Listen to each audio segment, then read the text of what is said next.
Tom Izzo in that timeout. I was 7 years old watching a football game by myself, and I saw those winged helmets come out of the tunnel, and I was hooked at that point. Kane in Chicago! Oh my God! Kane with the overtime winner!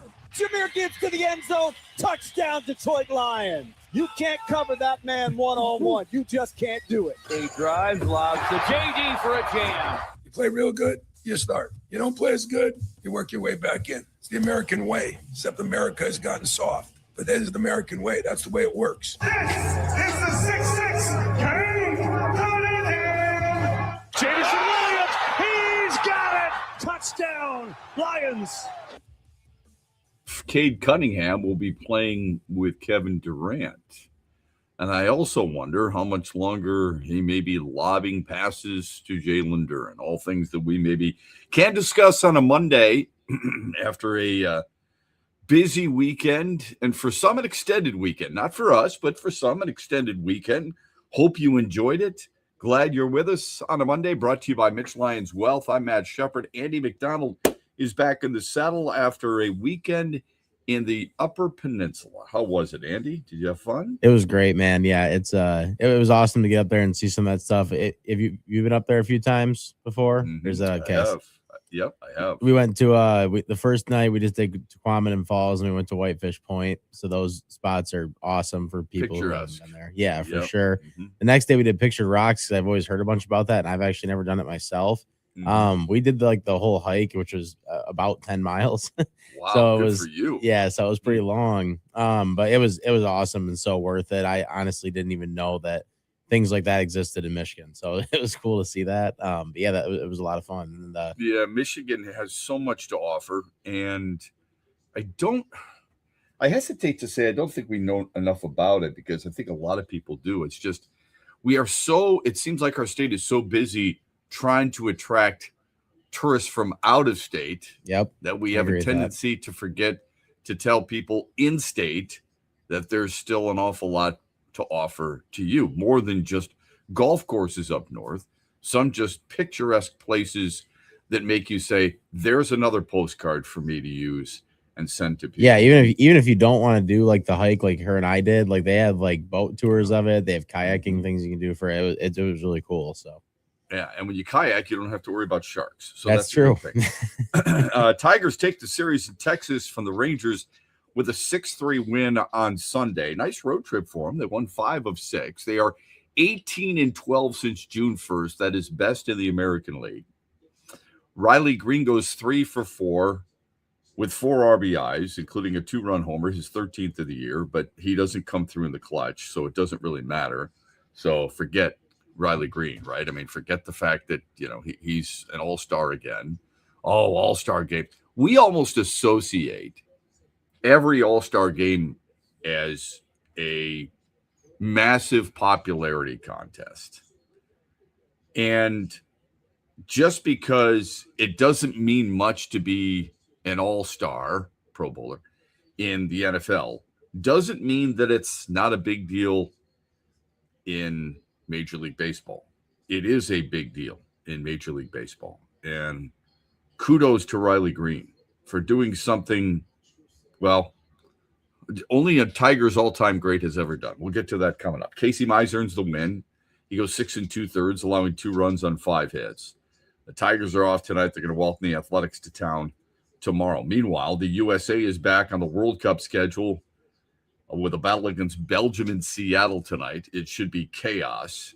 And I do smell a possible daily wager coming up with this. It's not impossible that it would be. It's not impossible. Yeah, sure. Chris Gotterup shoots a bogey-free 9 under 69 to win the John Deere Classic with a total 20 under par score. That was one better than Max Homa, who shot a 64 and had his best finish on the PGA Tour in the last 3 years. Gotterup has now won 3 times this year. He's now won 5 times in his career. And he has the same number of wins in the last 12 months as Rory McIlroy, Ludwig Oberg, John Rahm, Sam Burns, Patrick Cantlay, Harris English. We could go on and on. Ricky Fowler. Keegan Bradley, Brian Harmon, Jason Day, all of them combined. In other words, he's playing some pretty damn good golf. He's been really good for a minute now.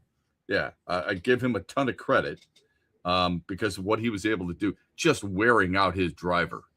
I mean, just beat that thing to hell because of how far he was hitting it. Prize money is what? $1.584 million. It changes lives. One win in a season can change a life. So his prize money in 2026 overall is $7.4 million. That's more than his PGA Tour career earnings coming into the year. Coming into the year, he had made $6.6 million. I know. Aren't you shaking your head right now? Yeah, me too. Like, I first of all, I like the guy. I think he played his college golf at Rutgers. He was a lacrosse player. So there's something about him that I really like. He seems to be very even-keeled, which I like a lot. He's a big dude. You know, it's not like he's svelte like Rory McIlroy. So there's a part of you that kind of, roots for him. He's got his own little habit of not closing the glove on his left hand. He keeps it open, which seems a little strange, but whatever. I mean, Aaron Rye wears 2 gloves. What difference does it make, right?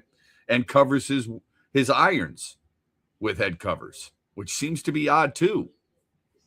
Usually people don't do that on the tour. Although I did play on Friday. Was it Friday or Saturday? Friday.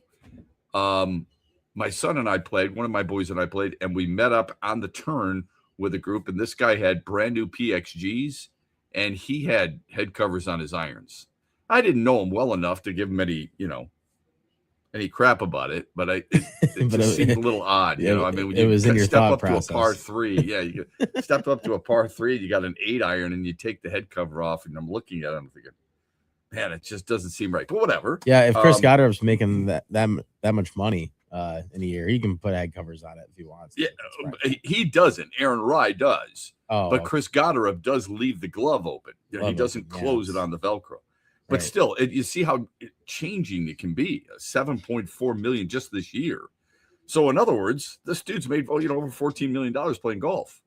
That's a pretty good life already for a young man, right? Absolutely. Here's our Mitch Lyons Wealth poll question of the day. Andy's already tweeted it out. I've retweeted. Which Tiger is most deserving of the All-Star nod? Is it Kevin McGonigal, Riley Green, or Dylan Dingler? That's a tough one. I like that question. It is tough to pick which one deserves it the most. You can make an argument for all three, I think. Yeah, we'll ask Mitch Lyons that. Mondays with Mitch at 7:18. Looking forward to that. It is interesting, Andy. I think that we have talked. We're not the only ones, okay? We're not trailblazing a sports radio talk path here, but it is interesting. Those are 3 of the guys we've said this team will build around. Kevin McGonigal, early. We said this early. Dylan Dingler, Kevin McGonigal, Riley Green, and rightfully so. McGonigal's been incredibly consistent. Dingler has been incredibly effective, and Riley Green has been incredibly efficient. Love all that, right? How many other young guys coming up are going to be part of that trio? I don't know. But when people, and I said this over a year ago, I said I would make Riley Green captain and I would extend him. I got pushback on that, and that's fine. I believe he has earned that. Over the last 100%. 3 years, I believe he's earned that. People, instead of looking at 3 consecutive All-Star appearances, instead of looking at the home runs and RBIs, they will focus on the strikeouts, which is part of their narrative. But it's not the only part. You're picking apart every player. Does anybody pick apart Kevin McGonigal? No. Do they pick apart Dylan Dingler? No. But for some reason, they pick apart Riley Green. We'll get into that a little bit more. An interesting 4th of July question. Admit it. This thing that I'm going to give you is got you a little upset in the 9th inning. And if you think A.J. Hinch makes some odd moves, wait till you hear this one. We'll get to all that and more coming up here on X's and Bros as we kickstart the week on a Monday morning, brought to you by Mitch Lyons Wealth. Rod Stewart returns to Soaring Eagle Thursday, September 3rd. The Soaring Eagle Summer Outdoor Concert Series with special guest Richard Marx. Tickets start at $71 and are on sale now at the box office and etix.com.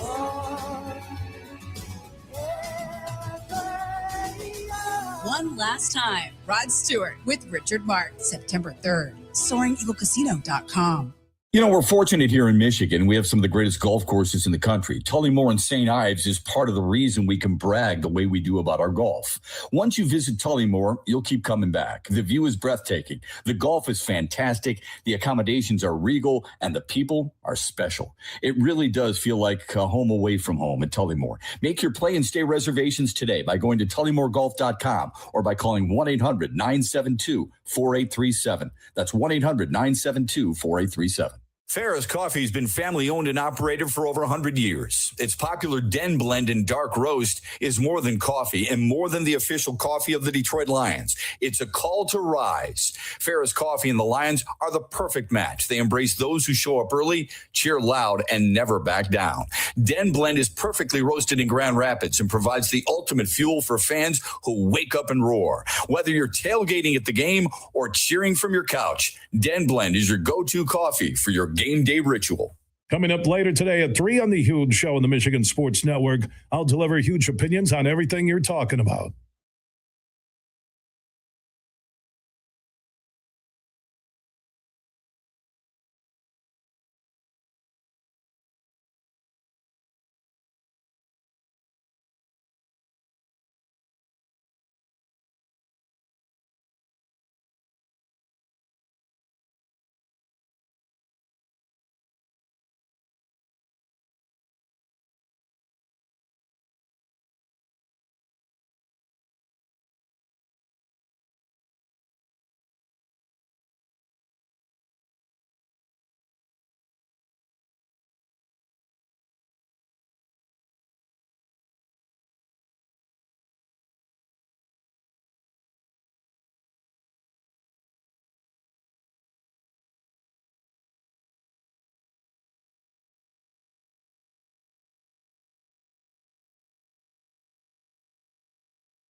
I'm really proud that the three players that we have got recognized. 2 first-timers, and then obviously Riley is the 3rd time in a row, which hasn't been done a ton in our organization. And, you know, they've earned it, and this is a day to celebrate them. And it was fun to deliver the news in front of the team. You know, when you're talking about a 3rd time in a row for Riley, Ding, who I think everybody assumed was going to go, and the hometown kid and Kevin. So we had a good moment to be able to share it with them, and their teammates were super excited for them.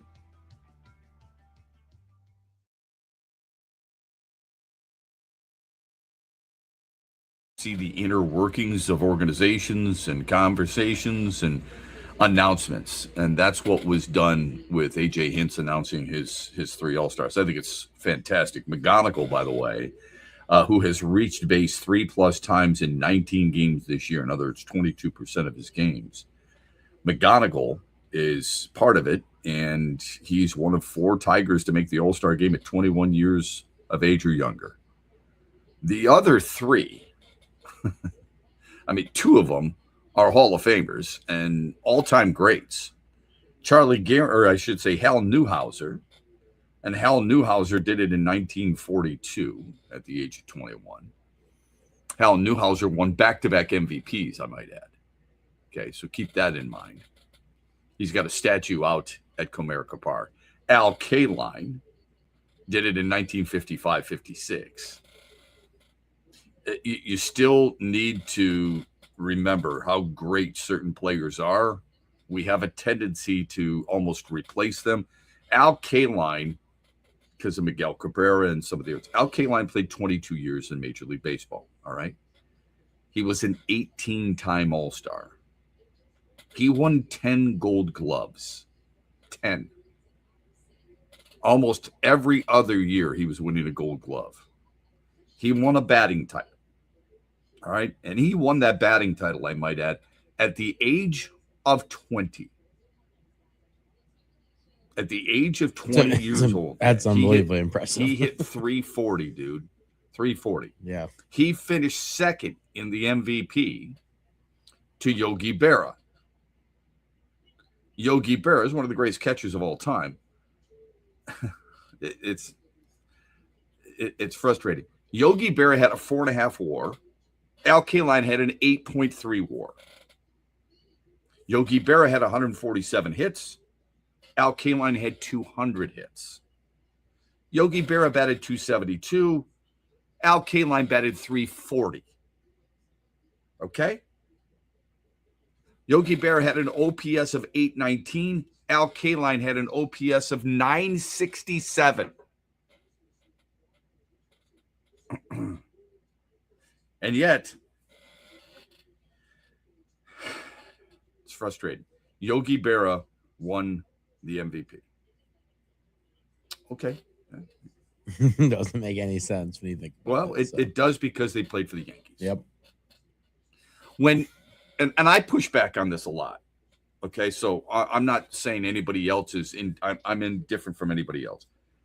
I've never been one of those guys who feels like there are conspiracy theories. Oh my gosh, they definitely want this team to win. And the reason I say that is because I think there's way too many people who would have to know and then cover it up forever. All right. So when I say, well, he played for the Yankees, blah, blah, blah, blah, blah, and the Tigers get screwed again, then you have to remind yourself that the Yankees went 96 and 58 that year, and the Tigers were 4 games above 500. Should that matter? I don't know. I really don't. Back in the day, I don't know if they were thinking that, because back in the day, there was the Milwaukee Braves, and there was the Brooklyn Dodgers, and the New York Giants, and the Cincinnati Redlegs. Okay, those were the teams. There were 16 teams back then, but it shouldn't matter. It bothers the living hell out of me, because Al Kaline should have won an MVP. Yeah, and it's supposed to be an award about the player too, not about like the team's success. It doesn't feel like. Right. I mean, obviously, and that's missing from his resume, Andy. Yeah, I want you to think about this. Some people, not everybody. Some people will say the difference between this guy and another guy, and what might it be? Well, it might be an MVP. So I think Roberto Clemente was an unreal player in right field. Okay, he won 12 Gold Gloves. So Kaline won 10, Clemente won 12. Clemente's got an MVP. So when people start to argue that each one has won batting titles, Clemente won 4. Each one is a Hall of Famer. Each one has won a World Series. Kaline was an 18-time All-Star. Clemente was a 15-time All-Star. Little nuances. Clemente actually won 2 World Series with Pittsburgh. But when you come down to it, somebody might say, well, yeah, but he was an MVP. Okay. Yeah, I get it. That's a fair point. Roberto Clemente won the MVP in 1966. Okay. Al Kaline's numbers as a 20-year-old, like, we're blown away by what Kevin McGonigal is doing. And I am too. I think he's unreal. What Al Kaline did at age 20, basically coming from high school, is incredible. Anyway, McGonigal, I completely went off the rail there. It's like my wife telling a story. McGonigal, one of 4 Tigers to make the All-Star game at 21 years or younger. Mark Fidrich, 1976, one of the greatest single seasons in history, I would argue, only because of how he captivated an entire country. Not just a fan base of the Detroit Tigers. But in 1976, Mark Fidrich, who was Rookie of the Year, was one of those guys who everybody wanted to be like. Everybody started to do what Mark Fidrich did. Every kid. Maybe not during a game, but when they were just playing around, okay? He threw 24 complete games that year. He was 19-9 with a 9.6 WAR, all right? He started 29 games. Unfortunately, he was hurt the following season and never returned to form. But his 1976 year was amazing. He threw 250 innings that year. And maybe that's where some people go, oh, you can't throw that many innings. We'll get to that coming up. So McGonigal joins that crew of Hal Newhouser, Al Kaline, Mark Fidrich. Just absolutely amazing. There were some snubs. Yeah. I mean, I think there's one blatant snub when it comes to Major League Baseball. It's not a Tiger, okay, because they've also announced the pitching staffs, which I think is pretty early. Usually they don't necessarily do that. But anyway, I think it's pretty cool that certain players have made it, but one player should be really upset. And I wouldn't blame him one bit. One fan base should be upset. And I don't mean by it's not a Tigers fan base. Just back real quick to Riley Green. Riley Green entered the weekend with some amazing numbers in terms of where it is from an outfielder standpoint. It's not Yordan Alvarez. Like, no, not enough people are talking about Yordan Alvarez as far as I'm concerned. From a baseball standpoint, what he's doing so far this year, and a guy who's already won Rookie of the Year and is a 3-time All-Star, what he's done with 29 homers and 67 RBIs and an on-base. I don't know if people realize this. No, it feels like people are just taking it casually with his stats. Like, it's yes. like, oh, he's just expected to be this good. It's like, no, these are actually like eye-popping statistics. Eye-popping numbers. Like, we are so immersed in our own, we'll call it a bubble, all right? Our own Tigers bubble.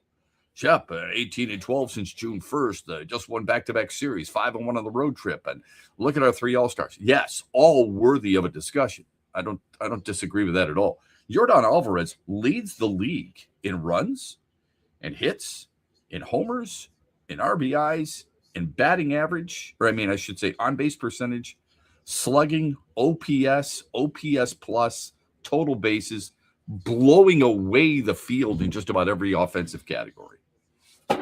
And not many people talking about him like they probably should be. We will talk more on the other side about some of these accomplishments and some snubs a little bit later on. Maybe why Pistons fans should worry unless you get one specific move. And would you do it?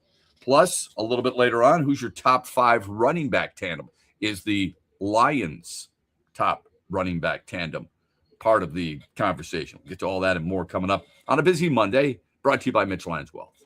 The good life is firecracker savings at Meijer throughout the July 4th weekend. Load up your cart with summertime crowd pleasers like juicy burgers made with 80% lean ground beef, now just $3.99 a pound on a 3-pound package or larger, limit 5. Sweeten your celebration with fresh favorites, sweet corn 4 for $1, and mini seedless watermelons or tender golden pineapples, buy one get one for $1, mix or match. Make the 4th your best yet with good life quality at real low prices. Only at Meijer. Exclusions apply. See all deals in the Meijer app.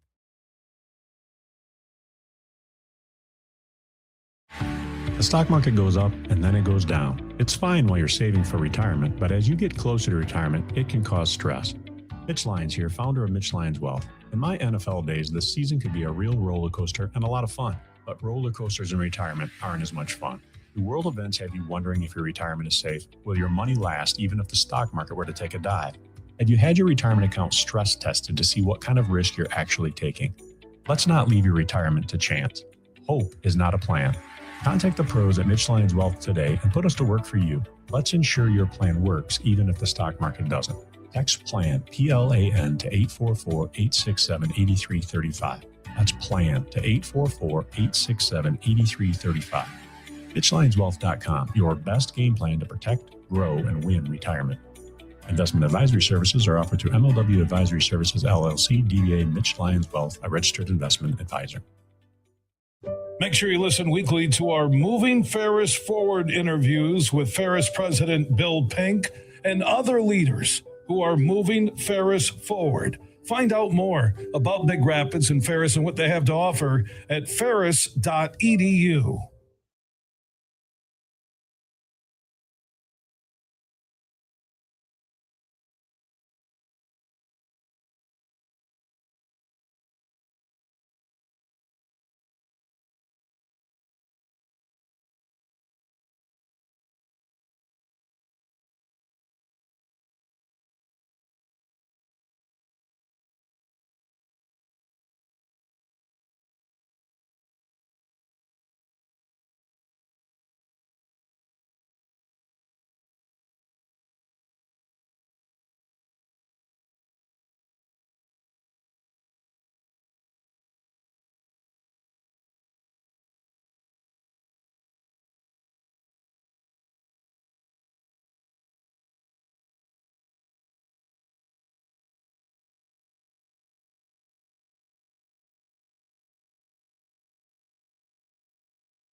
kid's built different. You know, I mean, he can handle a lot thrown at him, and this is going to be another thing that's thrown at him that's unique. I mean, who gets to go home as a 21-year-old and celebrate their first All-Star game on the field with a lot of guys that he looked up to and that he looked to be like one day, and now he's peers with him. So, but he can handle it. You know, he's going to be excited. He's going to be intense. You know, I still think it's hitting him right now with calling family and letting him know that he's coming home to one of the biggest events that Philly's going to host, really outside unless they make the World Series. So I'm very proud of how he goes about his business and how he handles the attention and the expectations that grow day by day with him. So AJ Hinch on Kevin McGonigal, who a week from tomorrow will head to, like AJ Hinch said, back home and play in an All-Star game. Incredible. I'm wondering where the outrage is, because just 18 days into his career, if you recall, 18 days, not months, not weeks, 18 days, he signed an 8-year contract worth $150 million. So a lot of people were pissed off that Cole Keith didn't prove anything. Are those same people saying that about Kevin McGonigal? And don't give me this, well, he's an all-star. When you signed him 8 days into his career, he wasn't. So be careful, okay? All I'm asking for is consistency.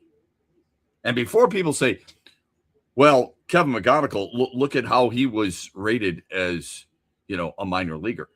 Cole Keith was rated, he wasn't rated as highly as Kevin McGonigal was, but he was considered a plus hitter within the organization. Welcome back. X's and Bros, Monday through Friday, 6 until 9. Mondays with Mitch. Mitch Lyons joins us 7:18. Get your hero and heel in. We got your best and your worst of the weekend coming up as well. The big news, of course, the All-Star selections, and for good reason. I don't know if people caught this. Did you see what happened over the weekend with the Miami Marlins? I did not know. You didn't? Well, but the Miami Marlins were playing the Athletics, and Uri Perez had a perfect game. He had thrown 92 pitches through 7 innings. It's his third start since returning from the IL, so there was, you know, obviously a reason to monitor how he did. All right. But I was thinking about this while kind of keeping an eye on it, just because it was a perfect game. How many people would be upset about, you know, AJ Hinch, for crying out loud, if he did something like this? Anyway, he had a perfect game going into, through 7 innings.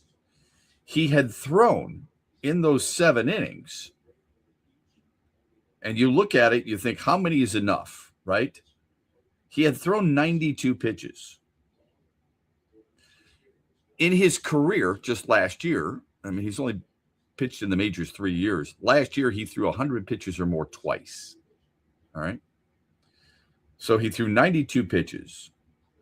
His previous 2 since coming off the IL were 68 and then 86 and now 92. They pulled him. I can already tell you that's just a horrible decision. That's insane to do to somebody that are in 7 innings of a perfect game like that. You got to get at 92. You got to at least give him a chance to come back out. If anything, if you're going to be like that strict and give him like a certain number or whatever it is, let him pitch himself out of the game. Like tell him like you got, hey man, you're gonna have to start hitting the strike zone here or something, you know, like a lot or whatever it might be. I don't know, just to try to get through it. You know what I mean? That's just 100%. So there's a couple of things that immediately come to mind. Instead of just looking on the surface, how much do we really need to know? You know, that's why I said third game off the IL. All right. Do you even know who the Miami Marlins manager is? No, I do not. It's Clayton McCullough. Anyway, has it ever happened? It has happened. I'm outraged too. I'm trying to convince myself of not being outraged. It happened in 2016. Rich Hill, former Michigan Wolverine, was with the Dodgers. He threw 89 pitches. He had a perfect game. Boom. Taken out. One of the greatest pitchers in history it happened to. Dave Roberts is viewed as a Hall of Fame manager. Am I wrong? He did it to Clayton Kershaw. Yeah, no, for sure. He's definitely a Hall of Fame man. Okay, all right. Well, he did it to Clayton Kershaw in 2022. Yeah. Clayton Kershaw had 80 pitches. Through nuts. 7 innings, he had thrown 80 pitches, and Dave Roberts pulled him. Do you remember the outrage? I don't know if you do. No, that's crazy, though. I mean, 80 pitches? Are you kidding me? So, but that's exactly what happened. Here's the worst part of it. Okay? I think that's bad. I think it's all bad. I mean, I think the kid deserved. He may never get another chance in his career to do what he just did. All right? He was in a beautiful situation. I wonder how that loses a locker room. Lake Backer comes in, walks the first dude. There goes the perfect game. Okay? Not that a team perfect game means a whole lot. Later on, Pete Fairbanks comes in, a guy who I wanted, by the way, for the Tigers, and I'm glad they didn't get him because I'd have been wrong. His ERA's over 7. He gave up a grand slam. Miami barely hung on and beat the Athletics 9-8, even though their pitcher had a perfect game through 7. That's insane. Not 5, not 6, through 7. They were 6 outs away, and it was that much of a struggle. Yeah, and I mean, the difference it feels to get a perfect game compared to winning a game by 1 run is a lot. Yeah, it's massive. Yesterday, sticking with baseball, Shohei Ohtani turned 32 yesterday. Here's the statistics that will blow your mind. You ready? Babe Ruth, 159 homers in his first 674 games. Sometimes I hate it when talk radio people give you too many numbers because you might be driving, you might be listening, and you're shaking your head. I can't write all this down. So sometimes I repeat it. 159 homers in his first 674 games. Shohei Ohtani, 160 homers in his first 674 games. Babe Ruth, in his first 455 innings, 35-18. Shohei Ohtani, in his first 455 innings, 35-19. That's eerie. It's wild. I mean, yeah, it's with Shohei, it's like, I think it's always been, if he keeps doing this for, however many years, it's going to be hard to argue that he's not right there to be the best baseball player of all time. What is the weak point of the Tigers? What do we consider the weakness? They don't have Shohei Ohtani? A lot of teams could say that. You're right. It's I would say the bullpen, right? Yeah, I would say the bullpen. Correct, yeah. Okay. I saw this yesterday. Tigers starters over the last 10 games have been incredible. But since June 1st, the Tigers bullpen ERA has the 6th best in all of baseball. That's incredible. I would not have guessed that. Yeah, no, me either. No way would I have ever thought that. But they do have the 3 All-Stars like we brought up. Who was shunned? Do you think any Tigers pitcher should have been an All-Star? Immediately your mind probably goes Casey Mize. Yeah. Does it go to Casey Mize or does it go to Tarek Skubal? I mean, how many starts does Tarek have? The only reason I ask that is because when you look at reputation. Yeah, people make it out of the popularity contest for sure. Yeah, but they is it a popularity contest for a guy like Tarek Skubal, or is it they still feel he's the best pitcher in baseball? Yeah, that's, I mean, all a part of it. I would think of why he would make it if he was going to make it. Yeah. Right. So you said Casey Mize right away. The reason I bring this up is not to prove you wrong, but to prove me wrong. I would have thought the same thing. Yeah. Tarek Skubal has 2 fewer starts than Casey Mize, 11-13. Okay. He has thrown only 6 innings fewer than Casey Mize, and he has 1 fewer win. The ERA is, I wouldn't say it's not close, but it's pretty close. I mean, Skubal's got a higher ERA than Casey Mize does. The WAR, Casey Mize has a higher WAR as well. I don't think any Tigers pitcher should have been in there. I don't have a problem with it whatsoever. If you look at the all-star rosters and you look at the starting pitchers, you got certain guys. Dylan Cease has had a nice year. Parker Messick has had a nice year. Drew Rasmussen has had a nice year. Cam Schlittler has had a really good year. What's interesting is that Ranger Suarez has been added to the team from the Boston Red Sox. And Ranger Suarez he's a really good pitcher. It's not that I have anything against him. Wins and losses can be very misleading. All right. But he's got a decent ERA of 3.15. That's what Scooble's ERA is. And he's got a 1.1 whip. I don't know if he's not deserving of it, but his teammate definitely deserves it, I believe, more than Ranger Suarez. If there's anybody who got pinched in this all-star pitching addition to the all-star game, it's Sonny Gray. Sonny Gray is 10-1. 10-1. And people know who Sonny Gray is too. You know what I mean? Oh yeah. It's not like he's got he's got a better whip than Ranger Suarez. He's got a better ERA than Ranger Suarez. He's pitched one fewer inning than Ranger Suarez. And he's got a higher WAR than Ranger Suarez. Yeah, that's extremely surprising. Boston's not that good. No. So I get it. All right. And I'm not saying that he deserves it over anybody else out there. I'm blown away that, again, I've said wins can be very misleading, but I'm blown away that his numbers, for as good as his numbers are, that he's not being viewed as a member of this all-star game. It's crazy to me. What is it that has to be proven to people? To me, it doesn't make any sense. Look, you're going to go out there and tell me Cam Schlittler because of his ERA. He's got one of the better ERAs. I think he's 5th in the American League, which is fine. He's got a hell of a whip. His whip is walks, hits per innings pitch, 0.96. Better than most pitchers. I'm not sure there's anybody better. Jacob deGrom's pretty close. I'd have to look that up. But Schlittler is 0.96 really, really good.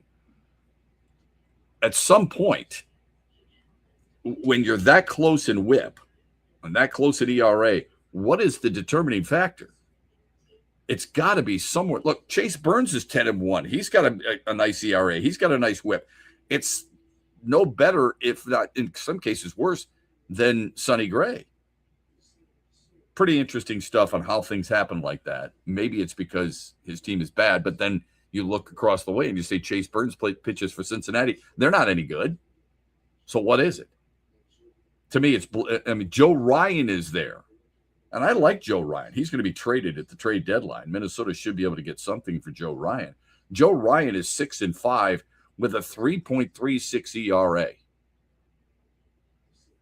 So to me, I'm looking for someone to give me the logic behind the decision.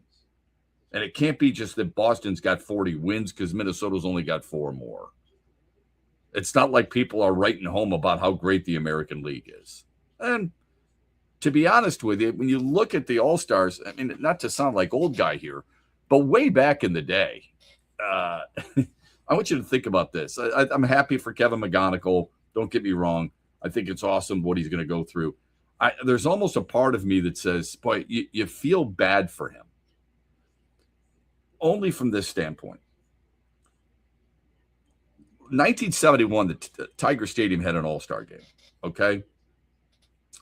Here are some of the players in the All-Star game. I mean, think about it if you're a young player playing in that. Willie Mays, Hank Aaron, Willie Stargell, Willie McCovey, Johnny Bench. Not bad. That's just for the National League. Rod Carew, Carl Yastrzemski, Frank Robinson, Brooks Robinson, Bill Freehand, Vida Blue. That's the American League. Those are just the starters. Because on the National League bench, you had Lou Brock. You had Bobby Bonds. You had Roberto Clemente. You had Steve Carlton. You had Fergie Jenkins and Juan Marichal and Tom Seaver.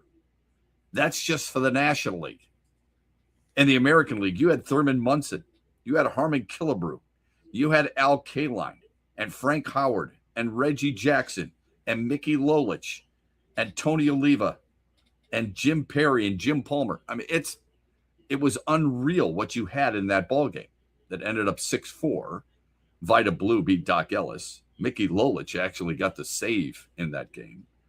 And the beauty of that game, and anybody in Detroit, Detroit sports knows this, that the game featured some of the greatest players of all time. Yeah, I mean, it's just stacked rosters. I get it 100% on that. Stacked rosters, but also the coaching staffs that were part of that, right?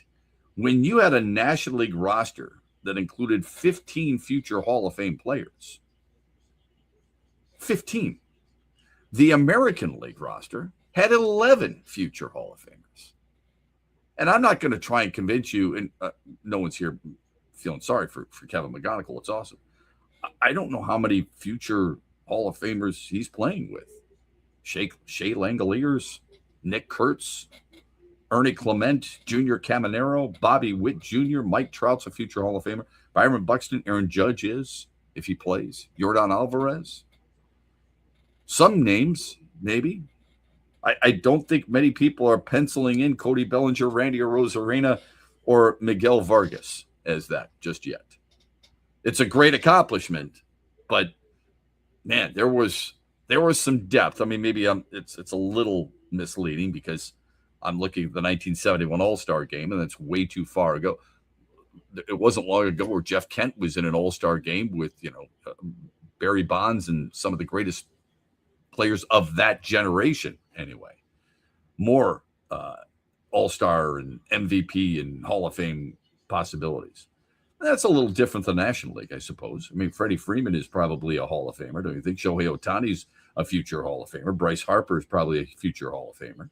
Yeah, those are some names for sure. Like when you hear those everybody knows. Huge names. Yeah. Hey, just out of curiosity, and then we'll move on. What do you think of Paul Skeens making it? That kind of goes like the Skubal thing, right? Like if he's still one of the best in the game, he's going to probably make it almost no matter what. So but Skubal didn't make it. I know, so that's where it's interesting, right? Yeah. It's definitely a little odd, I guess. He's got electrifying stuff. And you can't tell me the Pirates are the most popular team in baseball, so it's not like that's the reason. But yeah, the whip is there. The ERA is 3.6. The 6-8 record has an awful lot to be desired, doesn't it? But the strikeouts per 9 at 11 per game tells you something too, right? So that's probably where they're coming from.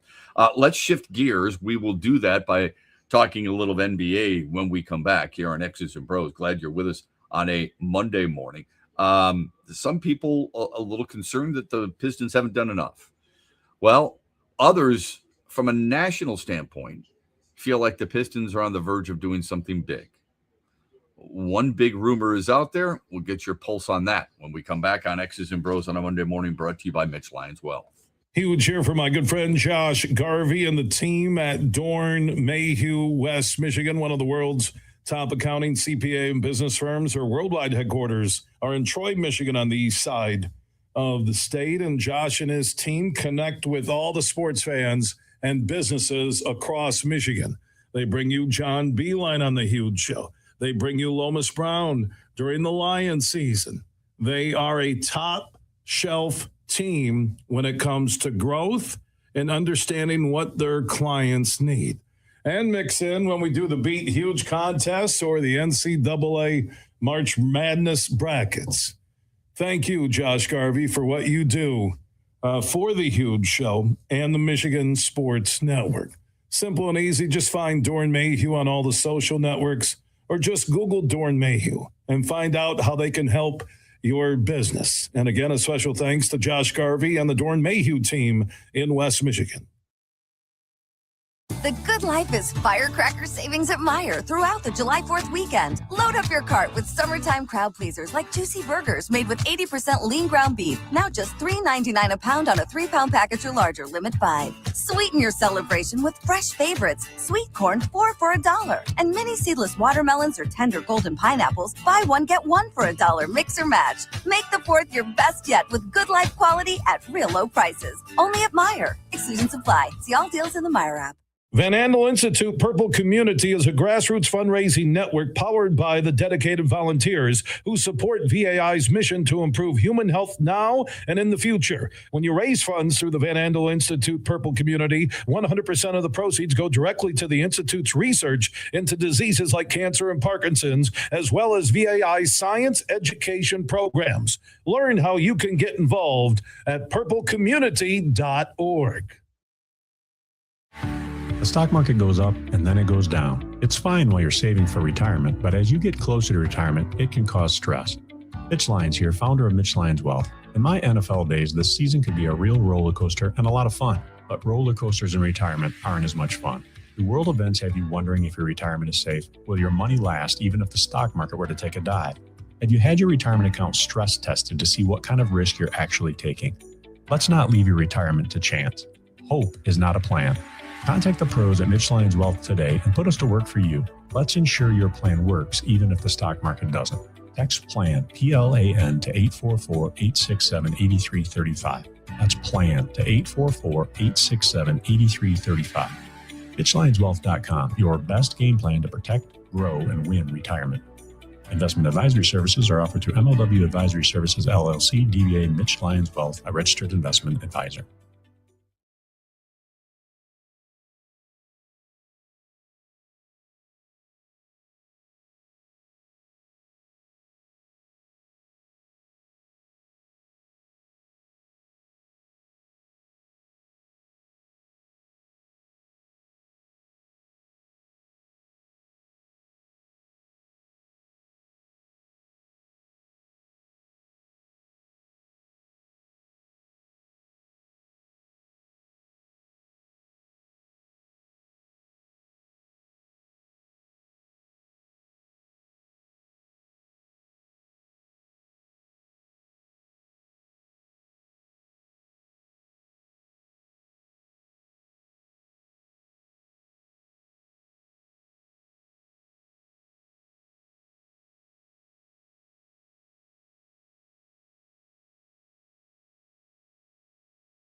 We can't just assume all-star games. I don't think it's fair to players. I don't think it's fair to Riley. But, when he shows up in the spring, he is very much expected to be in the lineup every day, to hit in the middle of the order and deliver. And, I've watched him, develop. I've watched him grow. I've watched him learn. I've watched him get beat down a little bit.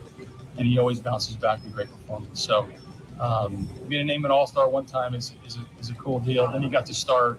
Now third time in a row. Very special player.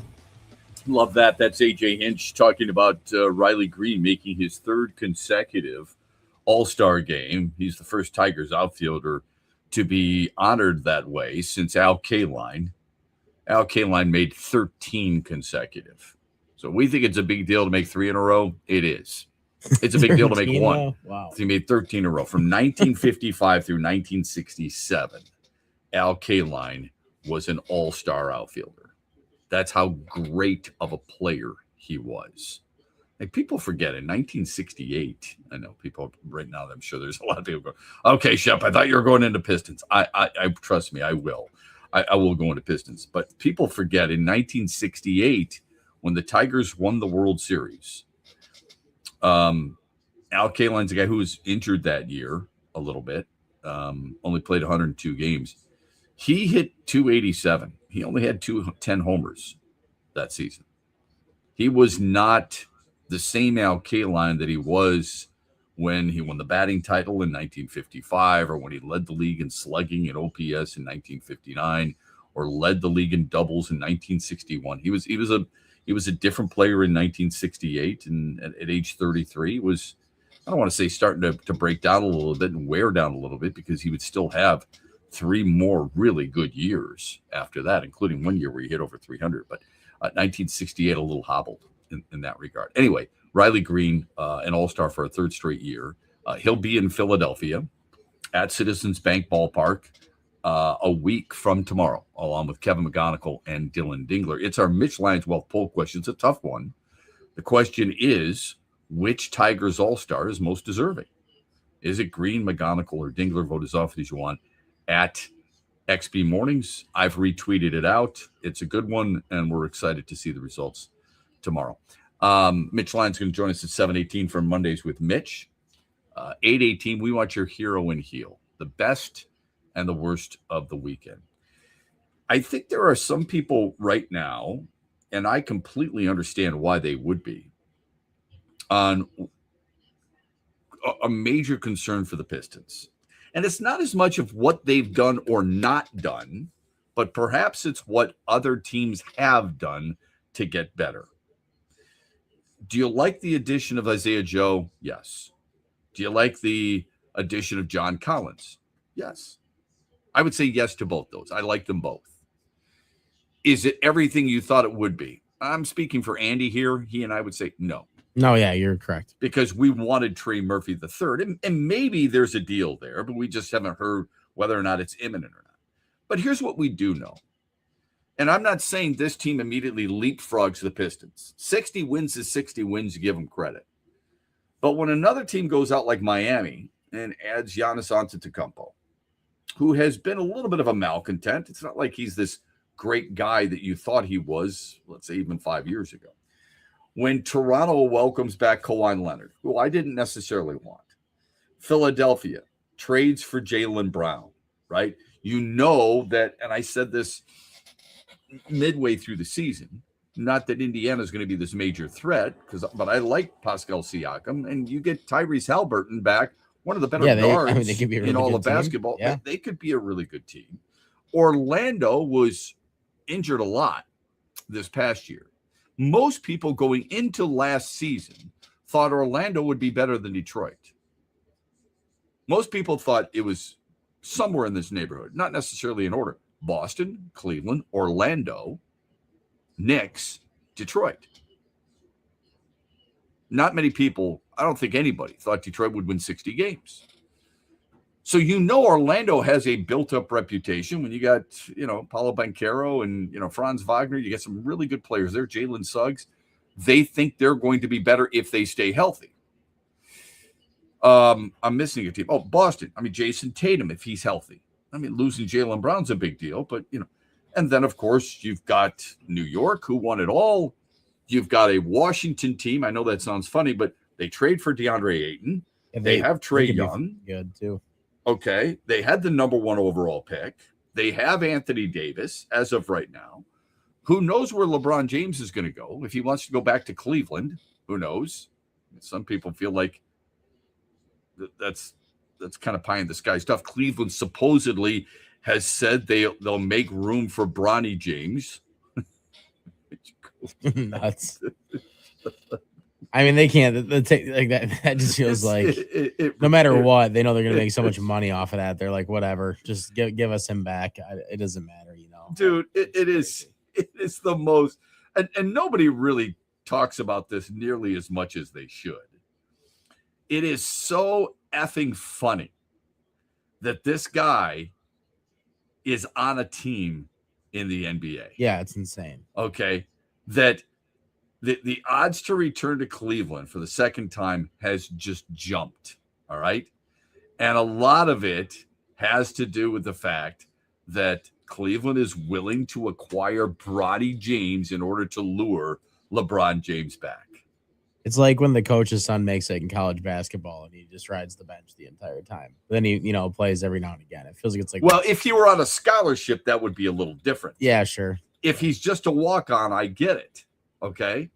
But doesn't it tell you if Bronny James, you talk about, privilege here, the narrative about him that he's not an NBA player. He would never be an NBA player. He's not a legitimate NBA player. He's just a piece that you move on the checker or chessboard. LeBron James is pulling all the strings. In order for that kid to get an NBA deal, he needs his dad on the team. But that's the belief. Anyway, I digress.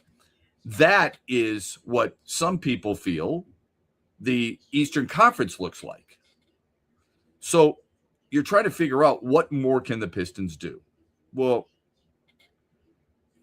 you understand what it is. You saw a recent picture. I hate to read too much into this stuff because I don't know how cryptic it may be. But Kevin Durant on an Instagram post had him with an English D. It's sort of like an English D. It's not the Tigers English D. It's not the true English D, which bothers me. Don't ask me why it bothers me. It looks like he bought it at a gas station. Right? Am I wrong there? No, I agree with that. I don't like it when it looks like that either. Yeah, but I don't want to read too much into it. Apparently, according to some sources on the national level, that he would be interested. I mean, when you know how good Cunningham. of friends he is, with Cade Cunningham, and then he puts that as the first picture on a 15-picture post. Again, I don't like to read too much into that kind of stuff, but it is kind of odd. And he put another one in there in the middle of it with the same hat on. So it feels like there's definitely at least discussions going on, and that reporting is definitely for real. Andy, it would be it's got to be more than a coincidence, don't you think? Yeah, 100%. Okay. You wouldn't just do that for no reason. Yeah. So Clutch Points NBA insider Brett Siegel recently tweeted out, look for the Pistons to pull off a trade that nobody is really expecting. Kevin Durant is a potential bombshell target with Trey Murphy and Cam Johnson also in the mix. Could you go wrong with any of them? No, I'd be pretty happy with those moves. You don't make all three of them. No, of them, right? No. Okay. Any of them. Yes, so rank them in terms of desire. That's tough. Is it? I mean, Trey Murphy is still my first. I would still take me him. too, and then Kevin Durant, and then Cam Johnson. Yep, same thing. What's the concern that you and I collectively have over Kevin Durant? Is it age? He'll be 38 in sometime in September. No, for me, it's more that like when things haven't went right, when you go back to the Nets and then to Houston, it seems like I'm not saying he's like asking for a trade necessarily from Houston right now. I'm not sure if that's a part of it, but it just feels like when things aren't going right, he's like, let's just go to the next team. You know what I mean? And if the things didn't work out with the Pistons in year one, it would worry me they'd give up a lot and he'd already want to get out. But it depends on the contract. I worry he's a little bit of a carpetbagger. He's going wherever he wants because he was supposedly really happy in Houston, and now suddenly he's willing to jump. It's a little concerning to me. We'll get your thoughts on it as we move forward. When we come back, Mondays with Mitch. Mitch Lyons joins us to talk about that and more on X's and Bros. Huge here for the Michigan High School Athletic Association. You can stay up to date on the latest from Lansing 24/7 at MHSAA.com, at MHSAA on Twitter, and MHSAA on Facebook. The latest news, press releases, and stories connected to every high school in the state of Michigan, available for you 24/7 from the Michigan High School Athletic Association. Log on to MHSAA.com, at MHSAA on Twitter, and MHSAA on Facebook. And if you're looking for archive boys and girls high school sports, MHSAA.TV. That's MHSAA.TV. 24/7, everything you need to know about high school sports in Michigan. Log on to MHSAA.com. Coming up later today at 3 on the Huge Show on the Michigan Sports Network, I'll deliver huge opinions on everything you're talking about. Where are you watching the Tigers this year? Superfly Hayes here for Detroit Sportsnet. Sign up like the Huge Show did with the Detroit Sportsnet Tigers Wings package. Subscription info at tigers.com and MLB.com.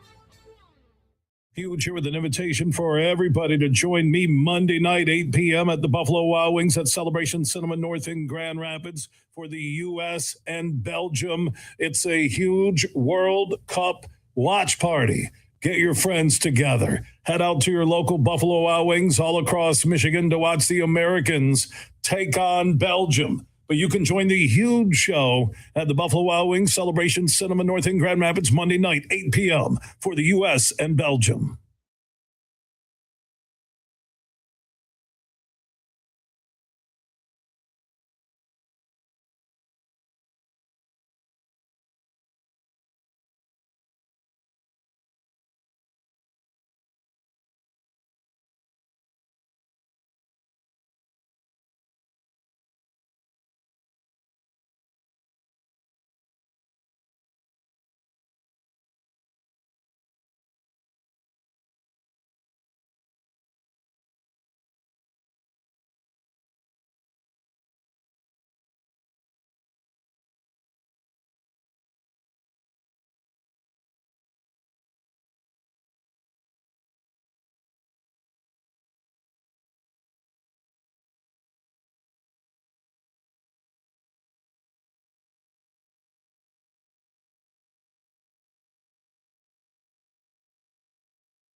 18 after the hour. Welcome back on a Monday, July 6th. Hope you had a great weekend. Every Monday at 7:18, we welcome in our good friend Mitch Lyons, Mitch Lyons Wealth, MitchLyonsWealth.com. Call him today, 866-85-STEEL. Sign up for the free newsletter. Look for the streaming code on the website for the documentary. Don't forget the digital copy of his book, Retirement of Steel, on the website as well. And get the Mitch Lyons Wealth Roth Blueprint offer. Call and speak with the pros at MitchLyonsWealth.com. See if a Roth conversion makes sense to you. It makes sense to bring in our friend Mitch Lyons, who can drive the hell out of the ball, by the way, and we'll get to that here in a minute. What was the best part of the July 4th celebration for you, my friend? Oh boy, we had a great one, Shep. Had the family up to our place on the lake in Lake Cadillac in Cadillac, Michigan, and probably the best part, I would say, 5 and 2-year-old grandsons just enjoying everything about Americana. You know, the fireworks, the s'mores, and just playing and swimming in the water. It was a great time, and we got lucky with the weather, and we had a fantastic time. Memories are unbelievable. You know, I watched this. I didn't watch it, but I heard about it over the weekend. That Joey Chestnut won his 18th hot dog eating challenge. I think 66. Most hot dogs you've ever eaten in one sitting. Oh my gosh. You know, maybe 3. I don't know. I actually watched that, and I can't say I ever really have watched the whole thing. I don't know how he does it. It's unbelievable. It's disgusting, but it's pretty impressive. It is borderline gross, isn't it? It's tough to watch, but it's unbelievable how much he gets in his stomach. I don't know how he does it. It probably come out later that, you know, he artificially enhanced his stomach size or something. I don't know. Who knows? But it's incredible how much he beats everybody else by. It's just wild. You can't look away. I know it's incredible. Hey, before the celebration of 4th of July, you and I celebrated an incredible outing at Watermark in the first annual Paul Grady Invitational. How long did the smile on your face last? Because it lasted for at least 48 hours for me. Yeah, it was a cool event. Drive Out Parkinson's event brought to you by the Grady's Parkinson's Promise, and really cool first year event. And you know, it got a special place in my heart. You know, we've supported Mitch Lyons Wealth has supported Kurt Gibson Foundation and his center, Kurt Gibson Center down in Farmington Hills, and all they're doing for Parkinson's people afflicted with Parkinson's. And so when I was approached by Brian Dickey, who's helping Paul Grady get this thing up and going to help, it seemed like a natural deal to, you know, do something in West Michigan, and it was just really cool. And Shep, I appreciate you and Huge both, you know, doing your shows from there and being part of the event. It was just a big, fantastic start to it, and it's only going to get bigger and better. Yeah, well, it was an honor for us, and you've got a big heart, so I give you a ton of credit. And Paul, and I'm glad you brought up Brian, because all the people there, all the volunteers, just had an amazing time. It was so much fun. And I think the ball you hit on 18 is still going, quite honestly. I know it's what's that? I was just going to say, you drive for show and you putt for dough, and we lacked the putting, unfortunately. yeah. We didn't get quite enough closest to the pins on our approach shots, but you came through big time off the tee box. The World Cup, it's not your kind of football. It's not my kind of football.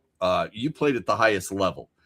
With Pittsburgh and Atlanta. You played at Michigan State University. That to us is football, but there's a different kind of football that the world celebrates, and the World Cup is here in the United States. What do you think the impact that has been so far? Well, I got to tell you, I've never been a soccer fan. It's, you know, just for whatever reason, it's never caught my fancy. But I will say I sat down and watched the entire Mexico-England game last night, and that was compelling. Seemed like most of the game was played around the net. There wasn't all this time in the middle of the field where you're, you know, kind of taking a nap, waiting for something to happen. I found it really exciting, and obviously, you know, I'll be tuning in tonight for the United States game. I love the nationalistic pride of the teams, right? I mean, it's just the entire world is on fire for this thing, and I just posted something about this. Like, what's the disconnect in America that we don't have the same passion for soccer in totality and you know, in mass like the rest of the world does?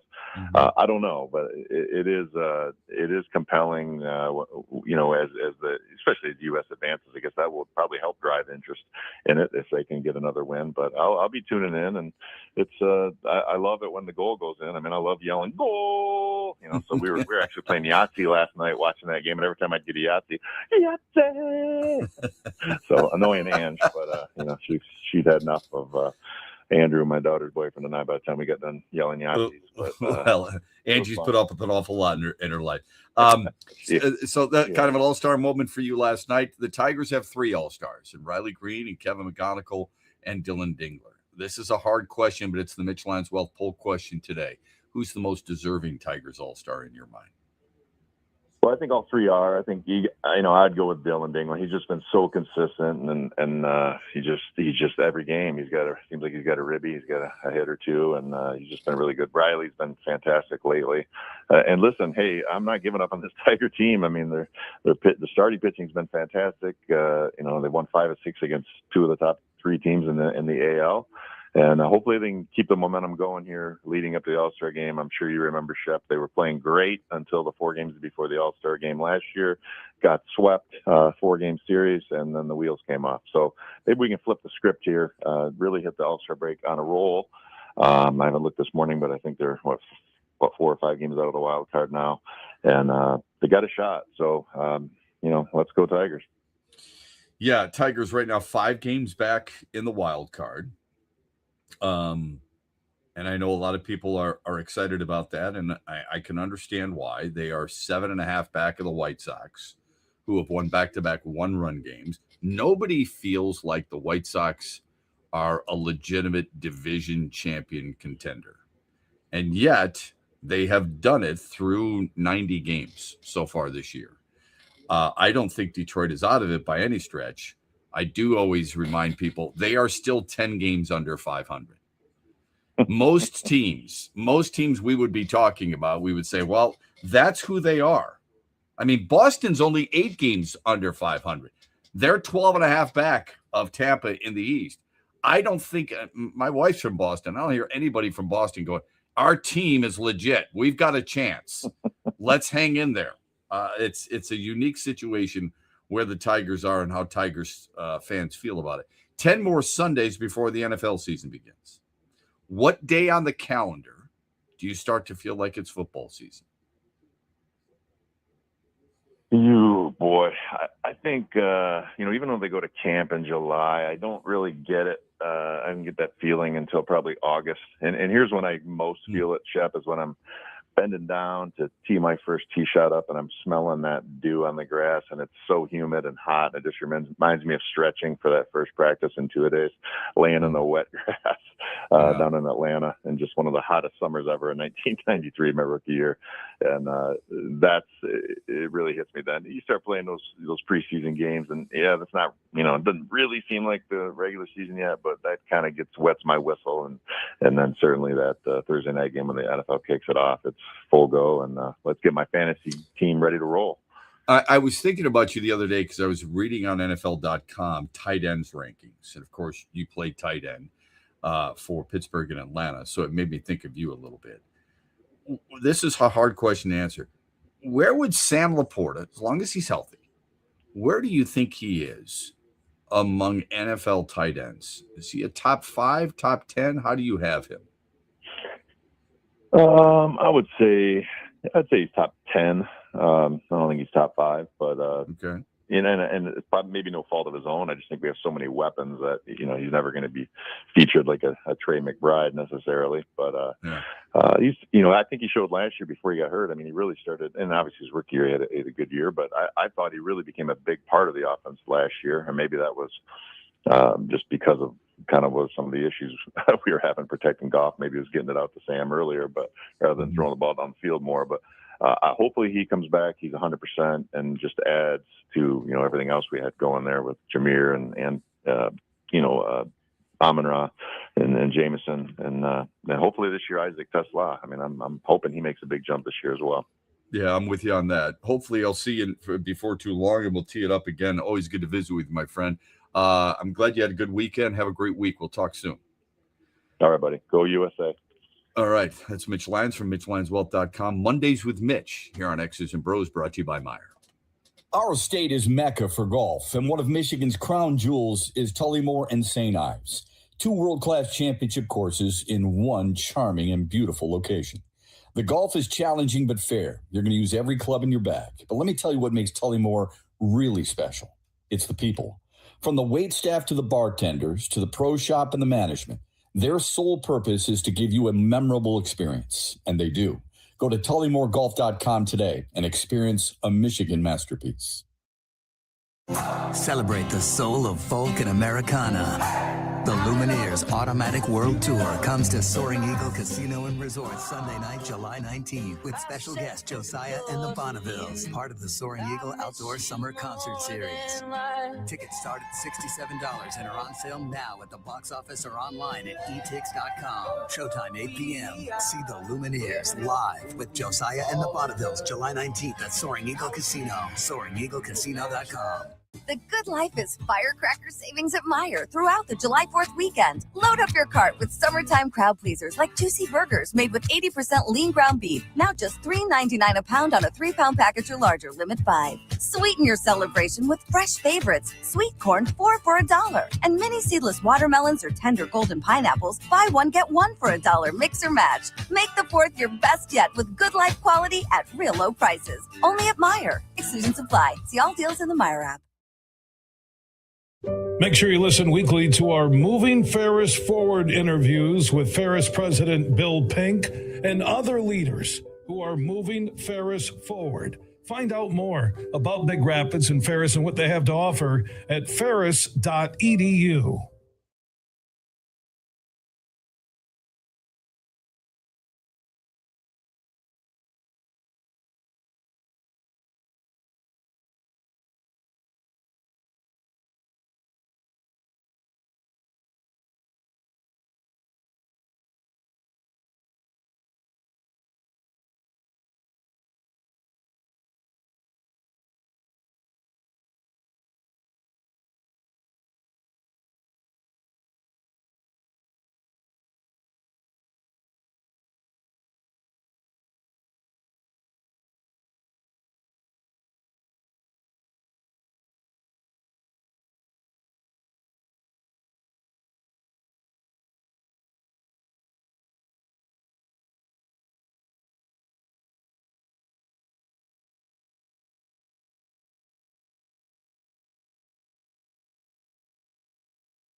He's been the best catcher in the league, and that's no disrespect to Shea or Cal or any of the guys that that get mentioned in that high regard. It's just what he's doing behind the plate, at the plate. 80 plus games, DH or catcher, and he does it with the preparation of an all-star. And so to get recognized, and have the rest of the league know how valuable he is and how important he is and how big a performance that 26 has been, it's very gratifying for our player development system, our coming through our system as a draftee, and ultimately he and Sink have developed a really incredible bond in the big leagues to make him better. AJ Hinch on his catcher, Dylan Dingler. Agree with all that. He has been the best in the league. I mean, if you're an athletics fan, I don't know how many there are out there, you're saying, wait a minute, Shane Langoliers has more homers than Dylan Dingler, right? They're batting the same from an average standpoint. RBIs are much different. Dylan Dingler's got the edge there, 64 RBIs to Shane Langoliers' 44. The 2-out RBIs are ridiculous, how good Dylan Dingler has been. Not to spoil anything from people who are voting on our Mitch Lanswealth poll question, but the most deserving all-star, I think, is Dylan Dingler. I think because of, it's not that I don't like Riley Green, because I do, and it's not that I don't think Kevin McGonigal deserves it. He does. But if you had to pick one, I mean, Dylan Dingler's ability this year to come through in the clutch moments, on top of that, to put up the type of numbers he's put up for a catcher, because it's so grueling behind the plate to help a pitching staff, to me, is super impressive. Yeah, I mean, there's a point where we were talking. Got 60 RBIs, Andy. Yeah, it's unbelievable. I mean, the league leader's got 67, Yordan Alvarez. All right. And Yordan Alvarez, not that it's a huge discrepancy, he's played 7 more games. I'm not saying that you make up 7 RBIs there, but you probably make up a few. Yeah, you think so with how he's been producing. There's a point this year where we were talking about how Dylan Dingler was kind of falling off there for a bit, where his average was really dropping and stuff. I think the fact that he was able to come out of that and have the statistics that he does have right now, and not kind of let that just be like, oh, it was just a hot start. No, he's proven that he's a good player, like in this league. So yeah, I think he's proven he's an all-star player. I try not to look at average too much. I'll give you an example. The greatest catcher of all time, in my mind, is Johnny Bench. Johnny Bench is a 267 lifetime hitter. That's really good for a catcher. I mean, it's very good for a catcher. Most of the stats we're going to see, yeah, it's very good. Rarely do you see, somebody like Yogi Berra, all right, who won 10 World Series, I might add. But Yogi Berra is a guy who was just, I mean, it's kind of ridiculous how good his numbers were. He's a lifetime 285 hitter. Again, in a regular position, that's a hell of a job. But at the catcher position, it's simply amazing. Welcome back, X's and Bros, Monday through Friday, 6 until 9. We always welcome your phone calls on the Meyer hotline, 866-838-4843. Text us, Sports Radio 21,000. You can join us in the chat as well as we stream live on YouTube, X, and on Facebook as well. It's funny, we've been talking about the various all-star teams and how they were so much better back in the day and so on and so forth. The one thing I would hope we could all agree on is get rid of the pajamas that oftentimes Major League Baseball makes these players wear during the All-Star festivities and just let them wear their regular uniforms. I think when you see the team pictures, somebody had tweeted out recently the 1974 American League All-Star team. All right. Bobby Mercer, Bobby Grich, Brooks Robinson, Carlton Fisk was hurt. Frank Robinson, George Hendrick, Reggie Jackson, John Hiller for the Tigers, Darryl Porter, Thurman Munson. I could go on and on and on. Anyway, the team picture looks so cool when you see they're all in their road uniforms because the National League was the home team. You see all the road uniforms. When you see a Boston next to a Texas, next to a New York, next to a Brewer, next to an A's, and it's funny because there were four or five A's in it, Catfish Hunter and Reggie Jackson had the yellow A's jersey, whereas Raleigh Fingers, Joe Rudy, and Burt Campaneris all had the green A's jersey. So it was kind of funny in that regard. But it looks so much cooler than everybody dressed the same in what appears to be somebody who was listening to Pink Floyd and getting high in the corner, making out the All-Star Game uniforms, if you get my drift. I don't know if you feel that way, but that's kind of how I feel, especially recently with the way things have gone in the All-Star festivities recently. Via text, Shep, with the lockout looming, Max Clark not hitting like most thought, think he would be at this point. How much does a possible long lockout set him back? I know we always hear his name and Rayner's name, but who are the other names coming up no one hears about that could be really good? Okay, so a couple of things. Max Clark is, I think last time I looked, again, he's only 21 years old, so I need to preface everything there. He's batting .265. I don't know what that means. He's got an on-base percentage of .350. All right. He's got a little bit of pop, 6 homers.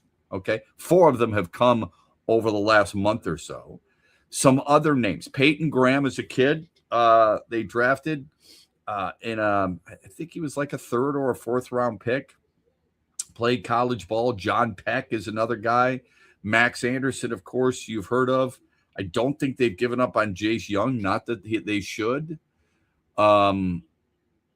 Gage Workman is another guy that I think that they want to continue to monitor.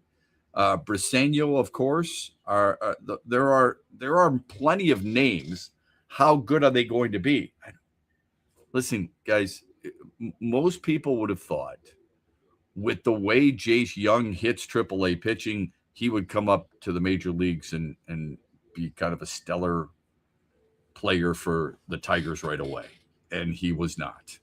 So I think it's really hard to predict young players in Major League Baseball, minor league players. Does it always transcend? No, it does not. Kevin McGonigal is very unique, you guys. To be this dominant's probably unfair. To be this successful this early is really impressive. I mean, impressive. As much as you want to, the Tigers called their shot right on him, being a big improvement to this lineup and a big improvement to this team, because they definitely put their chips in on him, and you got to give him credit for that. That you do. I think he's been. Look, I don't care what anybody says. He's been better than you thought he would be. Oh yeah, no doubt. There's no way anybody thought he was going to be this good. Absolutely no shot. I mean, to be this good this early in your career. I mean, he's had a couple mishaps maybe in the field or whatever, but you're being so nitpicky if you're looking for that kind of stuff with somebody this young. I mean, he's looked like a professional major league player every time he takes the field. Without a doubt. He does. I say this in the most complimentary way. He doesn't look like he doesn't belong. Okay. He looks like he belongs. 100%. Right? Yeah. And by the way, Jace Young, I mentioned Jace Young. You would thought he's having great success. He has not since being sent back down. He's only batting like .232 on the year. But Max Anderson, look, Ben Malgeri, he's another guy that you've wanted to keep an eye on.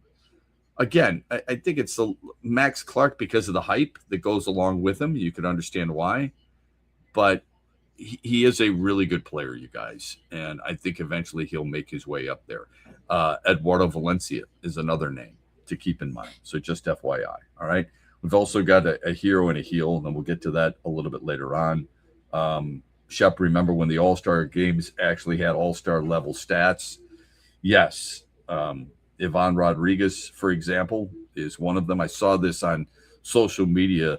I don't know if it was late last night or earlier this morning when I was looking at some of the various All-Star games of the past, and you see all these guys parading through and you see videos of their numbers. I mentioned the Jeff Kents of the world and the Barry Bonds and the Ivan Rodriguez's, the high numbers associated with them. Pretty damn impressive. Just real quick, I had mentioned to Mitch Lyons in our Mondays with Mitch segment, top tight ends. I saw NFL.com had this out. They have ranked the top tight ends top 14 tight ends in the National Football League coming into this season. Do you think they've ranked Sam Laporta, considering what Laporta went through last year and the struggles that the Lions had without him? Although I guess offensively they really didn't. How good their offense was, it was not be, I would say, not considered a struggle at all. But he is a weapon, and he's an important weapon. So I think you could argue that it's one of the most outstanding questions you have regarding the Detroit Lions. What are you going to do at that position? You miss him, not just in receptions and threats, but you could obviously in blocking too. It's a really good blocking tight end.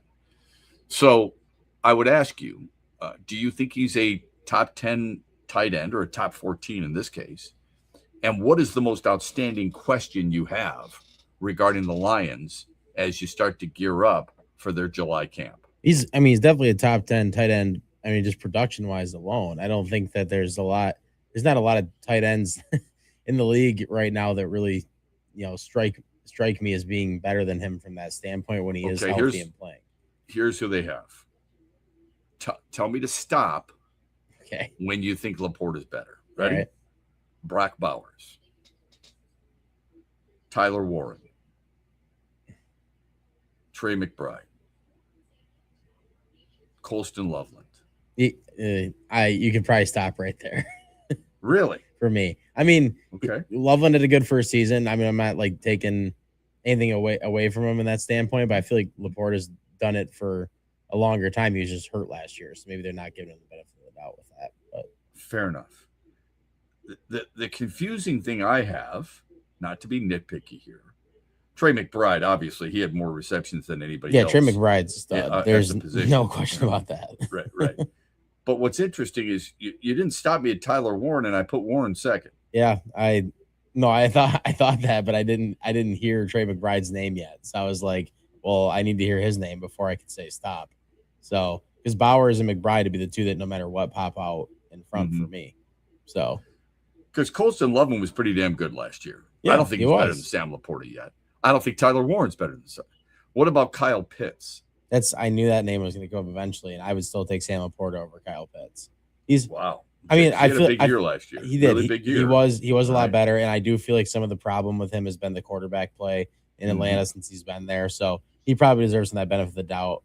It's not like a wide margin for me between those two. I like to see Kyle Pitts actually get the chance to play the better quarterback. 88 catches last year with a bad quarterback. He did. He was really good. Yep. So what does that tell you?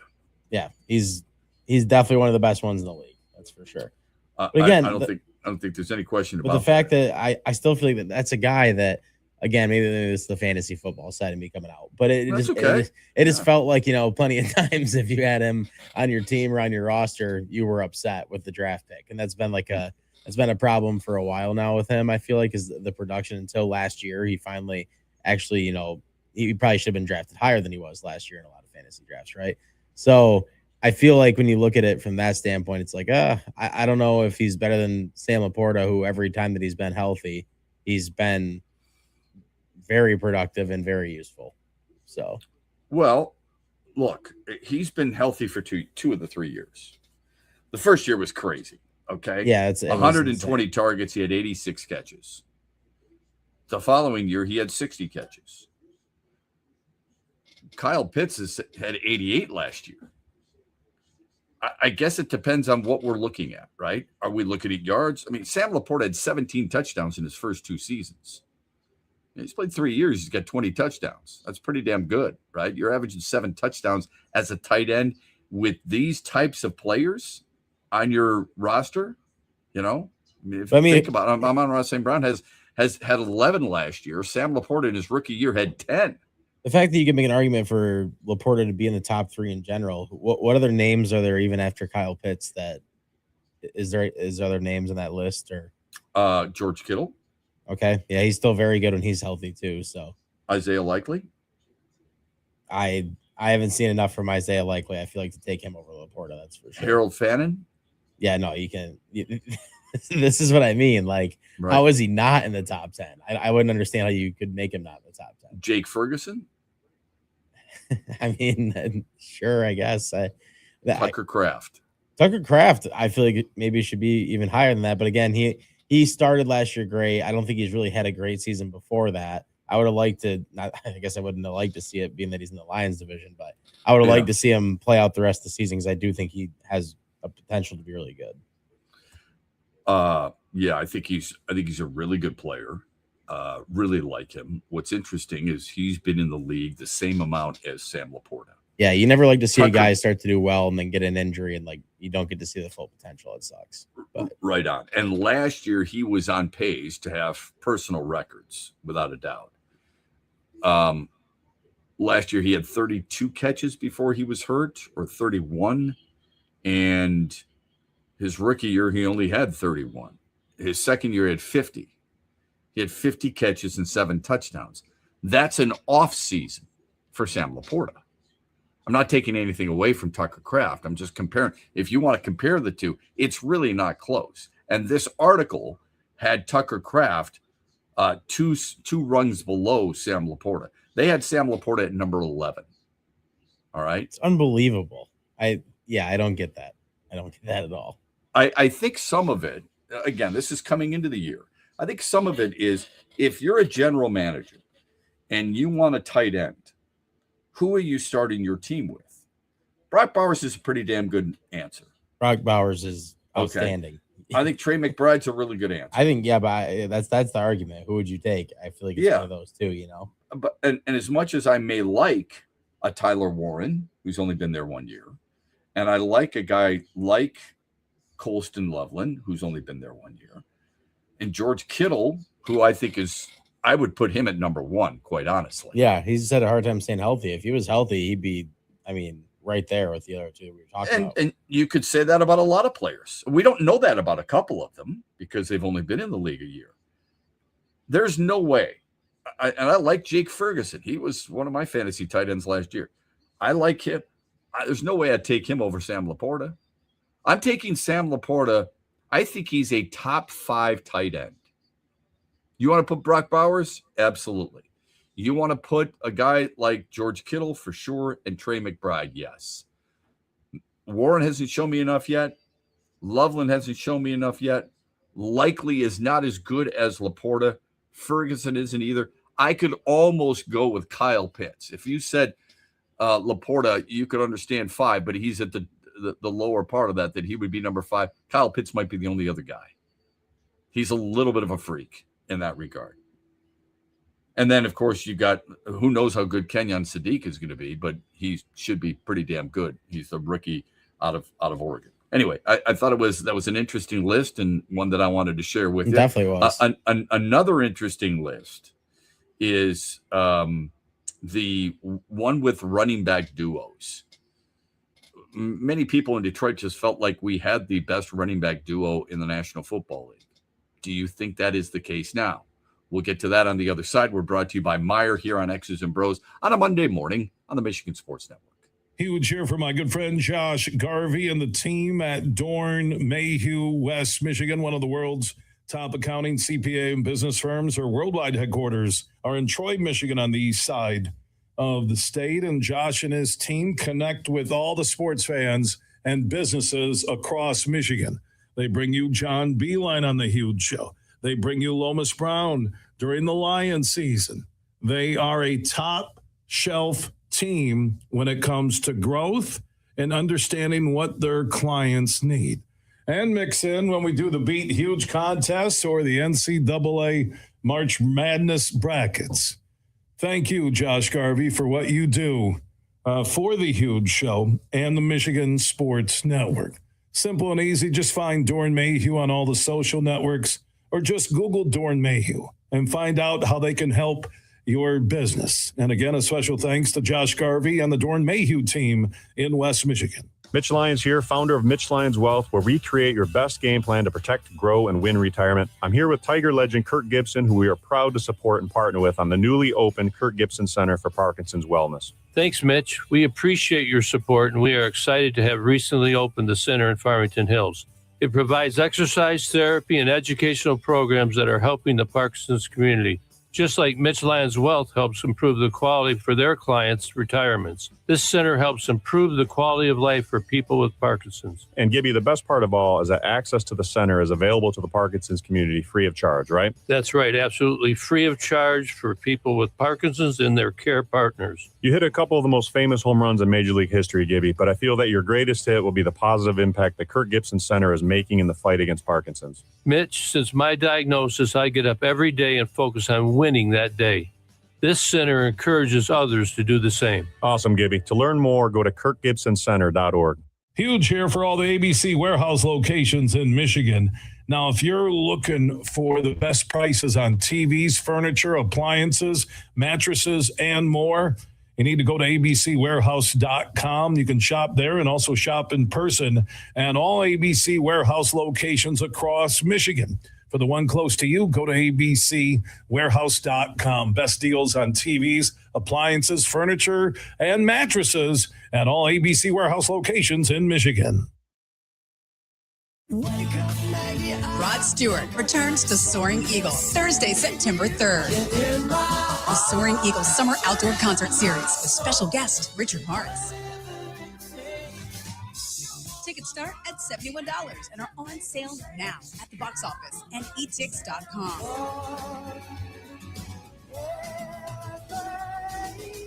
One last time, Rod Stewart with Richard Marx, September 3rd, SoaringEagleCasino.com.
It's the Saints and Lions, just in case you were wondering. Because sometimes we lose sight of the schedule, right? We know the schedule when it first comes out. All right, we break it down. And then it's like, well, now that we've been away for a little bit, what is it? It's Saints and Lions, 10 Sundays from yesterday.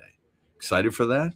2 thumbs up? Oh, yeah, 100%. Damn no right. question. I mean, I am one of those guys. I just said this weekend, like, I don't ever want to wish away summer. I want to be clear about that because I love Same. summer. I mean, you and me, we 100%. both love golf. That's a huge reason for it. I hate that I can't play year round outside. So that's like that's one reason I don't want to wish it away. That's for sure. But man, am I ready for football? Like the Tigers, yes, they're technically 5 games out of a wild card spot. I'm not going to 7.5 out of the you can't count them out completely. I saw something yesterday that said that I think they're like around 24% chance to make the 24%. playoffs. Yep. Yeah. And at this time, what was it in 2024? They're like 2% chance.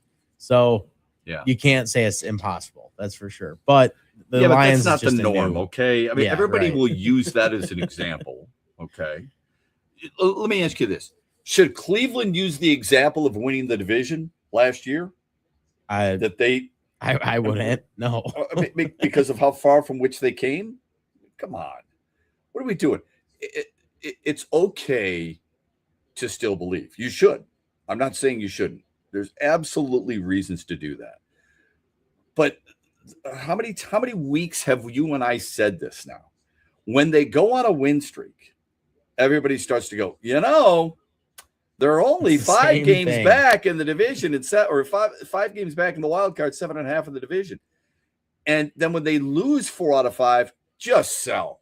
You and I have gone through that for over a flipping month.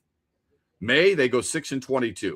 Well, if June they could just go 22-6, and get back. They're 10 games under 500. I'm not saying give up. I'm not saying sell the farm. Here's what I'm saying. Don't get caught up in a moment. I honestly would love to know. Just tap in for a brief moment. What are they saying in Baltimore about the Orioles? They're not winning their division. No, I mean, right? yeah. So they've got to go as a wild card. And yet, as a wild card, they are 4 games. No, I'm sorry, 1.5. 1.5 better than Detroit. Do you think they're like, hey, listen, we're only 3.5 back of the Texas Rangers? Wouldn't you love to know if they're saying the same thing in Vegas or Sacramento or where the hell the Athletics play? Sacramento. Toronto, they're pissed. They're 6 games under 500 because they spent so much money. I hate to tell you, Tigers spent a lot of money. All right? Ask Chris Ilitch. They're 10th in the majors in payroll. So they're frustrated. And they should be. But I don't know if I've seen a fan base in my entire career whose team is 10 games under 500. And actually, it was 12. You probably have. Going into the weekend. 10 games under 500. Hey, man, I still believe. We just talked to Mitch Lyons. He's a professional athlete, for Christ's He sake. said he believes. And he's going, hey, man, I still believe they've got a chance. I get the optimism. And everyone's like, you get this starting rotation in a playoff series. Hello, McFly. The guys don't go past 6 innings. And you're going to sit there and tell me all is still on the table? You still need that bullpen to close down the games. Holy mother of God. If these guys were throwing complete games, I totally get Yeah, it. 100%. They Okay. wouldn't think they lose a lot. If they're averaging 4.5, 5 runs a game, I totally get it too. I just can't believe for 10 games under 500. As I said 2 weeks ago, we asked the question, how long before you have to get there? I said, within 5 games of 500. I'm just going to wait. And I know that's not cool because everybody wants to have an opinion right away. 5 games within 500, then I'll start to talk about it a little bit more glowingly. Right now, you're 10 games under 500, and you're acting like your team is on the cusp of taking the division lead. Oh, and by the way, during this whole time where others were disparaging you, your team, you were saying what a crappy division it is. Now, the league in general, as Jeff Passan said last week, is so bad. Now, he also said there's nobody, it's clear that the Yankees are the best team in all of baseball. Of course, they had lost 11 in a row, okay, or 7 in a row, whatever. They've lost 9 of 10. It's a team that's now 4 games back at Tampa. The issue, Andy, is that Not many people believe in Tampa because A, they've never done it before. Sure, they played in the World Series, but they've never done it before. B, they have a low payroll. And there's no way. You think they're going to be buyers at the trade deadline? Absolutely. People believe in the Yankees, but they don't think Aaron Boone's a very good manager. Nobody thinks that anybody in the division of the AL Central is worth a damn, and that Seattle is a shell of itself from a year ago and winning a bad division in the West. The division is there for the taking. A wild card spot is there for the taking too. But until this team strings together a decent, I suppose since June 1st, they're 18-12, best in the American League, which isn't bad. I don't expect them to win every single series. That's unfair. But again, 10 games under 500, they've got to they got to sniff it a little bit closer. Let's see what happens. Okay. I agree. I mean, no matter what. And that's the whole thing for me in the end is if that bullpen doesn't prove to like be better. Like, what's the point? Like, no matter how many games they win, or if they win series, like, or, you know, this road trip 5 of 6 in the playoffs, if that bullpen is the same way it's been all season, there's just no way you're going to win a 7-game series. There's no shot. Right. And then it begs this question to become buyers. Right. And that's what everybody's going to be asking over the next month. It's going to be, I'm sure we're going to be talking about it plenty of times. There's no question about that. Sure. And I could understand the conversation. Look, Sure. It's July 6th. You have less than a month to the trade deadline. But as I've said for a long time, you don't go up to the trade deadline. You've got to have an idea a couple weeks out, 10 days out to start having these conversations with other teams. And some are in that conversation right now. Speaking of conversation, best running back duos in the National Football League. I saw a really good one. A really good ranking by SI.com over the weekend. And they ranked the 5 best running back duos in the National Football League. Do you think the Detroit Lions have a top 5 running back duo? I think so. Do you want me to guess where they ranked them? I would love for you to guess who you think has the best running back duo in the National Football League. I want your unbiased opinion on who number 1 is. Well, is it or if you think the Lions deserve to be in the top 5? I can't remember if Tyler Algier moved on or not, but is it Bijan and Algier? Well, for Atlanta is what you're suggesting. Yes. The answer to that would be no. Okay. The number 1 duo they have as the best is the Los Angeles Rams and Kyron Williams and Blake Corum. Ooh. I mean, I don't know about that. What would you say? Kyron Williams is great. He scores a lot of touchdowns. And, I mean, Corum started to definitely come on towards the end of last season and look a lot better. But, I mean, I don't think, like, yards per carry or, like not around the goal line, I don't think they were the best 2 backs in the league as a tandem. Well, that backfield has averaged 18 carries per game over the last couple of years. They definitely get the rock. There's no question about that. To lead the position, Williams has gone over 1,100 rushing yards, racked up over 1,300 scrimmage yards in 3 consecutive seasons. That's pretty damn good. Yeah, they're a good tandem. Don't get me wrong. Yeah, Corum averaged 5 yards per carry. That's pretty damn good, man. I mean, I don't know. Do you really think the Gibbs-Pacheco tandem is better than that tandem? I wouldn't rank them out of it. I just felt like Bijan and Tyler Algier was a pretty good. Are they ranked in the top 5? Not by SI. Wow. They are not. Number 2 is Pittsburgh's Rico Dowdle and Jaylen Warren. That's a pretty good combo too. Yeah, it is. Travis Etienne and Alvin Kamara are number 3. I mean, that's hasn't been seen solid in person yet, but that's good on paper. The Bears duo led by DeAndre Swift is 4, and New England with Trayvon Henderson. The fact that the Bears are even in that conversation is crazy now. It's a little bothersome. Yeah, I don't disagree with that. I know we got to hit a break. We'll do that, and when we come back, we've got Hero and Heels on X's and Bros. We're brought to you this hour by our friends at Soaring Eagle Casino and Resort.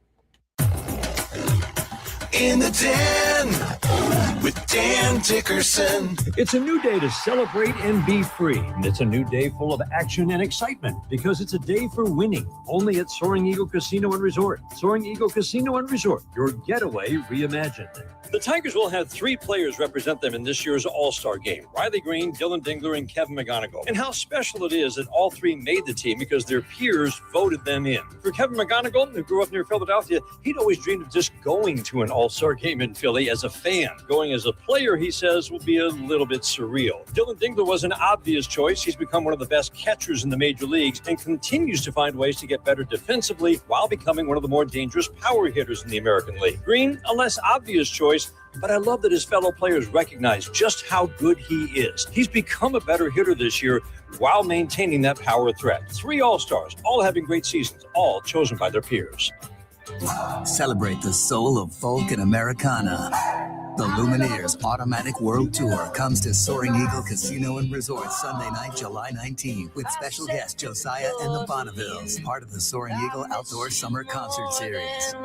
Tickets start at $67 and are on sale now at the box office or online at etix.com. Showtime 8 p.m. See the Lumineers live with Josiah and the Bonnevilles, July 19th at Soaring Eagle Casino. Soaring Eagle Casino. The good life is firecracker savings at Meijer throughout the July 4th weekend. Load up your cart with summertime crowd pleasers like juicy burgers made with 80% lean ground beef. Now just $3.99 a pound on a 3-pound package or larger, limit 5. Sweeten your celebration with fresh favorites. Sweet corn, 4 for $1. And mini seedless watermelons or tender golden pineapples, buy one, get one for $1. Mix or match. Make the 4th your best yet with good life quality at real low prices. Only at Meijer. Exclusions apply. See all deals in the Meijer app.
After the hour, welcome back on a Monday morning.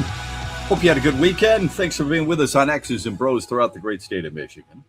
Meyer Hotline 866-838-4843. Text is Sports Radio 21000. You can always join us on the stream live as we stream live on X, YouTube, and on Facebook as well. At 8:18 on Mondays, we give you our hero and our heel. We did get a text for the hero and heel. This one right here. What do they say here? Hero is Casey Mize. Kid finally found it 8 years later, even though the last 2 to 3 years he has been growing. That is one person's hero. My hero for this Monday is the United States for the celebration of this country's 250th birthday and for how it has embraced the World Cup. It's not like I'm a huge soccer fan. Doesn't matter. What matters is how you stage an event, how people leave your land thinking about you. And it sure seems like it's mostly positive. Showcased some great matches for sure. But more importantly, showing the world what our country delivers. Free refills, delicious food, gorgeous landscapes, kindness, and hospitality. Well done, U.S. Not just for the World Cup, but the 250th celebration that I hope will continue throughout the month and hopefully throughout the summer as we celebrate the greatest land of the world. Andy, what's your hero? Love it. Yeah, mine's I'm sticking on the soccer train a little bit there. I'm going with the FIFA disciplinary committee for getting it right to let Flo Balgoon play in the round of 16 of the World Cup tonight. They suspended his red card he received against Bosnia. I know you said he saw the play. I never thought it was intentional. I thought he only should have got a yellow card at the most, and it didn't make any sense. And it's almost unheard of for them to go back and take away a red card like this. But because of replay now, that kind of changes it up a little bit. So the fact that, and it's also just great that, he's clearly one of the best players in the U.S. and this is one of the best teams, if not the best team they've ever had. So it would have really Should stunk. that matter? No, it probably shouldn't matter, but it would have stunk if he was not able to play in this game tonight when it feels like he shouldn't have been out of it in the first place. It's happened before. They've actually changed. They did it with Messi. Yeah. Earlier this year. So it's not like, everyone's looking at this like, well, the U.S. is getting favoritism. I do think leagues want their best players playing. I don't know if he's one of the best players. No, but he's been a really good player for Team USA. Yeah, and it would have been crappy if that player had to miss it for this reason. That has nothing to do with favoritism for me. I think anybody that watches that video would understand that was just an athlete trying to make a play and he accidentally hurt somebody. That's how I see it. I would, if that happened to you, I always try to put myself in the other team or player or coach's position. If that happened to me, I'd be pretty pissed. Sure. The fact that you had to use slow motion replay to decide is what I think is the determining factor. No doubt. If that's called on the field of play, then so be it. Okay. Yeah. Now let me ask you this: how come in basketball you're okay with it? You're okay with replay in basketball, which means Cade Cunningham gets an extra 2 free throws at the line. Why is that all right? But this is. Yeah, it doesn't make any sense. Yeah. So we have to be try to be as consistent as possible. I'm glad they overturned it too. I just don't think you need slow motion instant replay in a play like that determines as much. Whether or not it's a red card or yellow card, I'm not smart enough and familiar with the sport enough to know the difference. I just know something like that forces, if that's the penalty to force somebody from missing the next game, it's a pretty weak description of it. Exactly. Yeah. Let's get to our heel via text. Scott Harris, not having him signed yet, knowing Skubal is gone. Reminds me of the Lions letting Sue go or the Wings letting Hossa go. Harris blows. That's via text. Okay, well, remember, Marian Hossa, yeah, they chose Johan Franzen over Marian Hossa, which turned out to be the wrong move. Although it's not like Franzen was bad. Yeah, it wasn't a horrible. Marian Hossa was unbelievable. And Ndamukong Suh, he wanted as much money as Matthew Stafford. Don't think many D tackles you're giving them as much as a quarterback, as a franchise quarterback. But I understand the comparisons. Look, here's what I would say. If the trade deadline of August 3rd comes and goes and you don't do that, I understand where you're coming from. Because you haven't traded him yet doesn't mean that he's, in my mind, a heel. My heel is the WNBA players. I'm not sure if they're ignorant. I'm not sure if they're stupid. I'm not sure if they're jealous. Maybe they're all wrapped up in one. Fans gave Caitlin Clark the second most vote amongst guards for their All-Star game. The media gave her the third most votes amongst guards. The players voted her 11th, not 11th in the league, 11th amongst guards. She ranks third in the league in scoring. She ranks second in the league in assists. She ranks third in three-pointers made. It is the most blatant, obvious sexism and racism we have seen in sports in a long, long time. And not many people at the national level are saying anything about it. One of the biggest problems that Caitlin Clark has is that she's the wrong color and she prefers the wrong sex. Sorry, but that's the truth of it. And it's blatantly obvious. All you have to do is watch a couple of games and highlights associated with it, and then get a pulse of what the national media are saying about it. She's taken the high road. I give her a lot of credit for doing just that. Why the league can't understand that she is the biggest draw, number one, and has brought so many other players so much money.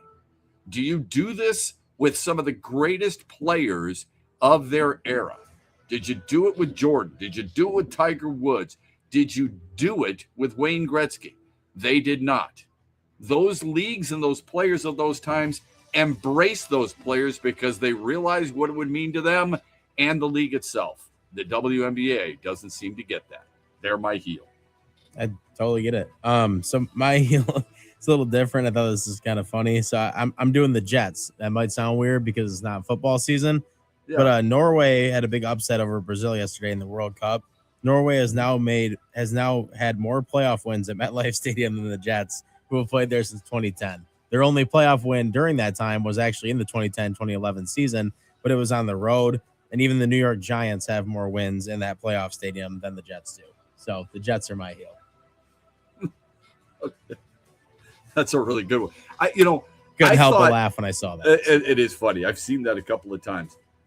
I was going to go hero, believe it or not. You brought up football, and I'm glad you did.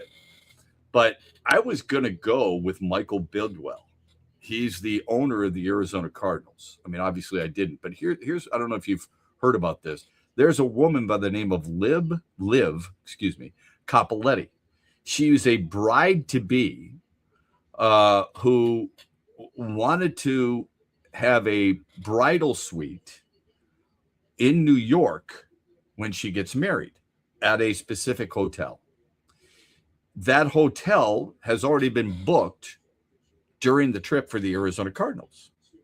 The Arizona Cardinals, usually in the presidential suite or the best suite in the hotel, that is either reserved for the owner of a team, the visiting team, or reserved for the head coach of the visiting team. Arizona reserved that suite for Mike Bidwell, who owns the Cardinals. Well, this woman who chronicled her TikTok video, her entire episode on social media, and it has over 2 million views already, wrote an email to the Arizona Cardinals. The Cardinals got it to their owner. The owner responded and said to her in so many words, you can have it. Her email said there's an almost 100% chance this email never reaches you, an even smaller chance that if it does, you'll have the ability or desire to help me. Well, he wrote back that I wish you the best in so many words. All right. Good luck with everything. I love what your email said to me. I looked into it. The situation's complicated, but the suite you requested, I'm happy to give to you and your bridesmaids during your wedding weekend. Congrats and enjoy your special day. That's a pretty cool thing. When we come back, speaking of cool stuff, we will talk of some Lions and where they are ranked tier-wise by certain national members of the media. One Lion, again, getting, I think, a little disrespect. We'll talk about it on the other side, brought to you by Soaring Eagle Casino and Resort. Huge here for the Michigan High School Athletic Association. You can stay up to date on the latest from Lansing 24/7 at MHSAA.com, at MHSAA on Twitter, and MHSAA on Facebook. The latest news, press releases, and stories connected to every high school in the state of Michigan, available for you 24/7 from the Michigan High School Athletic Association. Log on to MHSAA.com, at MHSAA on Twitter, and MHSAA on Facebook. And if you're looking for archive boys and girls high school sports, MHSAA.TV. That's MHSAA.TV. 24/7, everything you need to know about high school sports in Michigan. Log on to MHSAA.com. Rod Stewart returns to Soaring Eagle Thursday, September 3rd. The Soaring Eagle Summer Outdoor Concert Series with special guest Richard Marks. Tickets start at $71 and are on sale now at the box office and etix.com.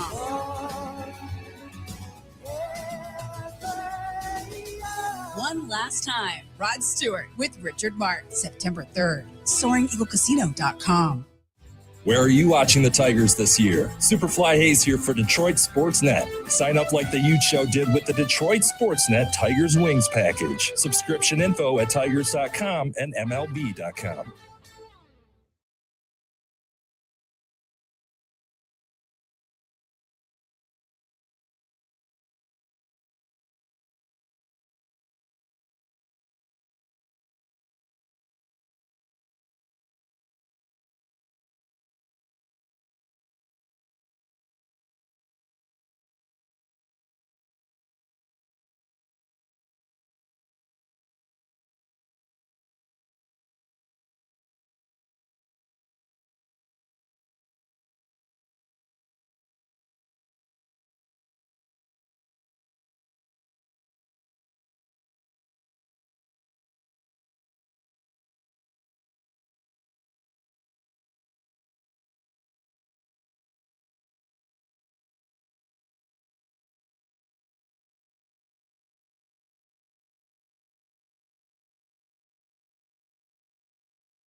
Do you think is tonight Monday Night Football, or is it Monday Night Soccer? Yeah, you could technically say that. Just one starts at 8 too. It does. Starts at 8. So something to be said for that, right? I mean, it could be. By the way, did you see the video of what Jackson Dart did on the 4th of July? I did not. He's on the top of this huge.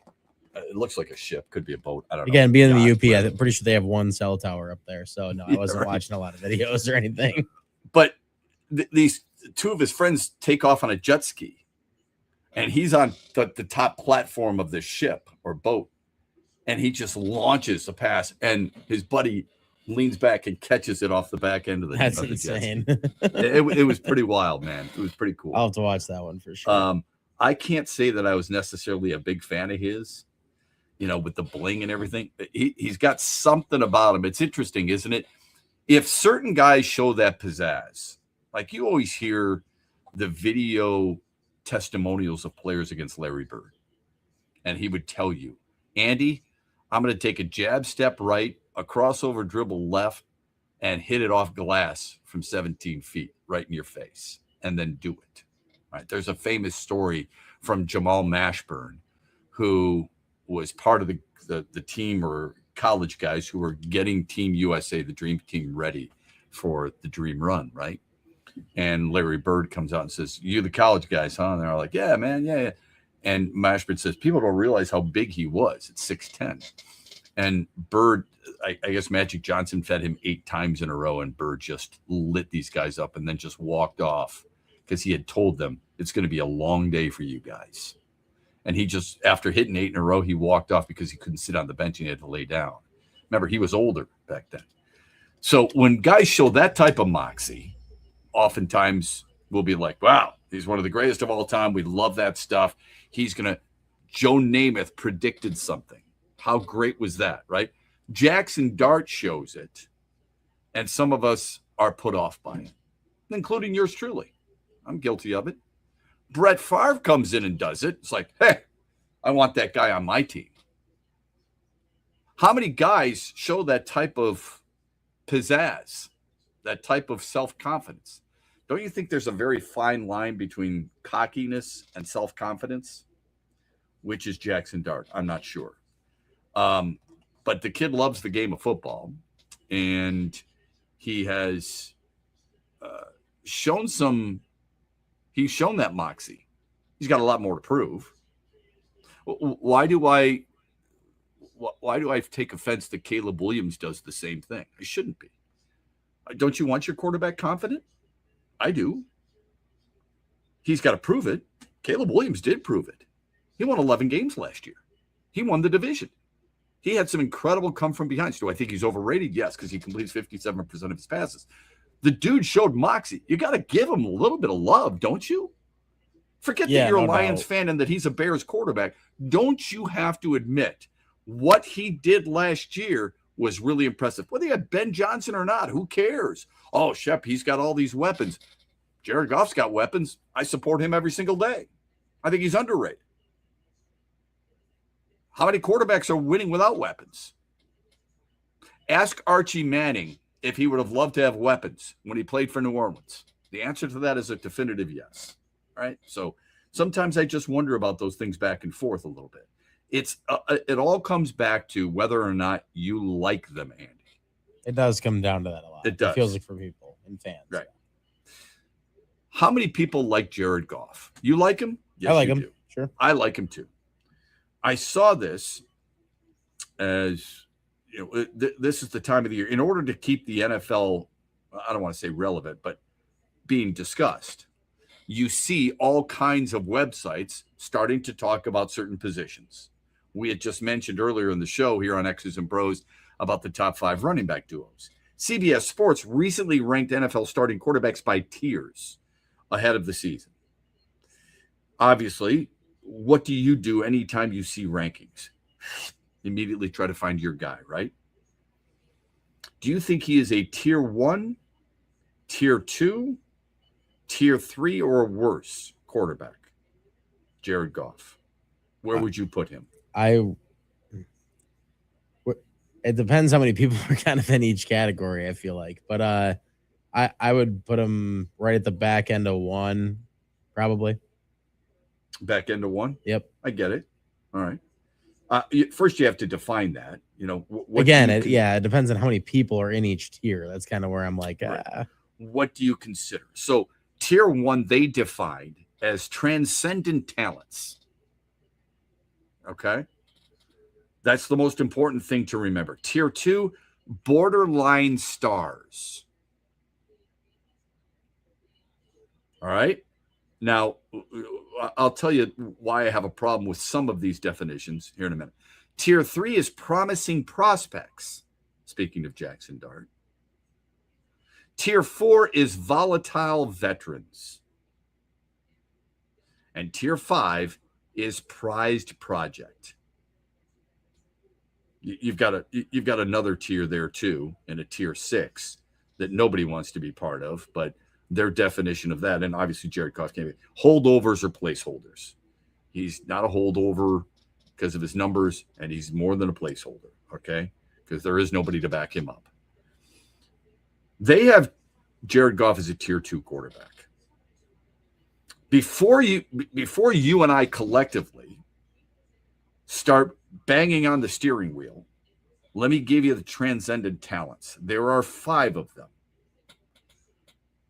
And they call this the faces of the league today who are accepted as the best of the best and that just about every team would want. Quarterbacks who could take their team to the promised land. Matthew Stafford. I know Lions fans don't like it. 46 touchdowns a year ago, everybody. All right.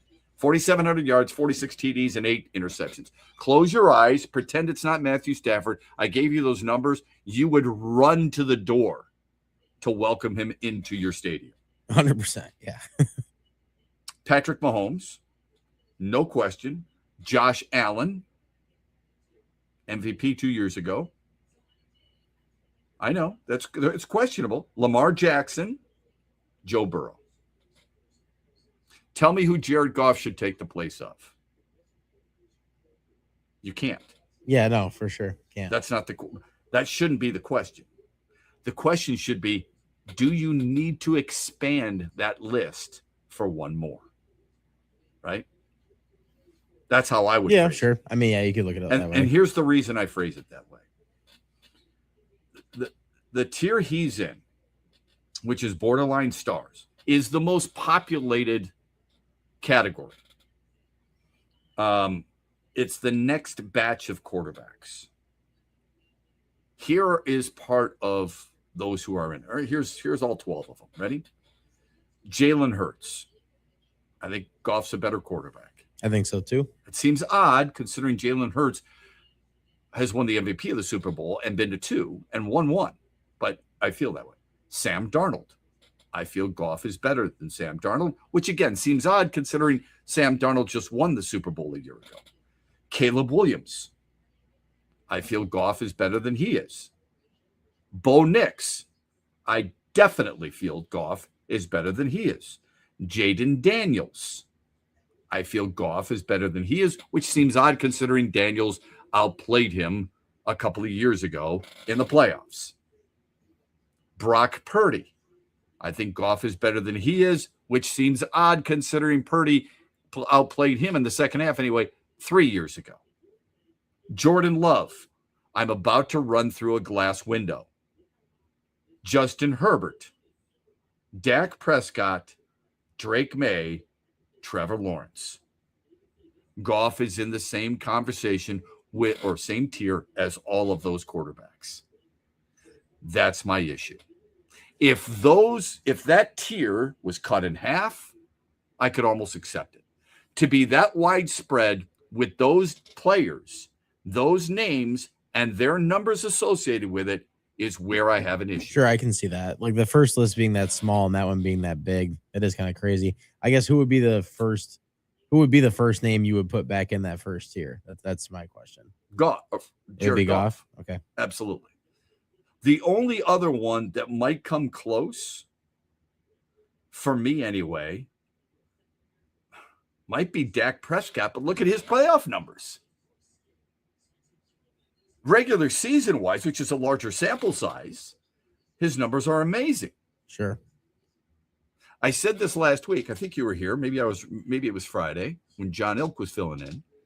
Jared Goff is the only quarterback who has had 3 straight years of 3,500 yards or more with 30 touchdowns or more and a completion percentage of 65% or better. Yeah, his stats are hard to argue with. I mean, Okay. they are what they are. That's why Dak, I think, also Right. has an argument too, because his stats are pretty good. 100%. He almost did it 4 years in a row, but he came up 1 touchdown shy.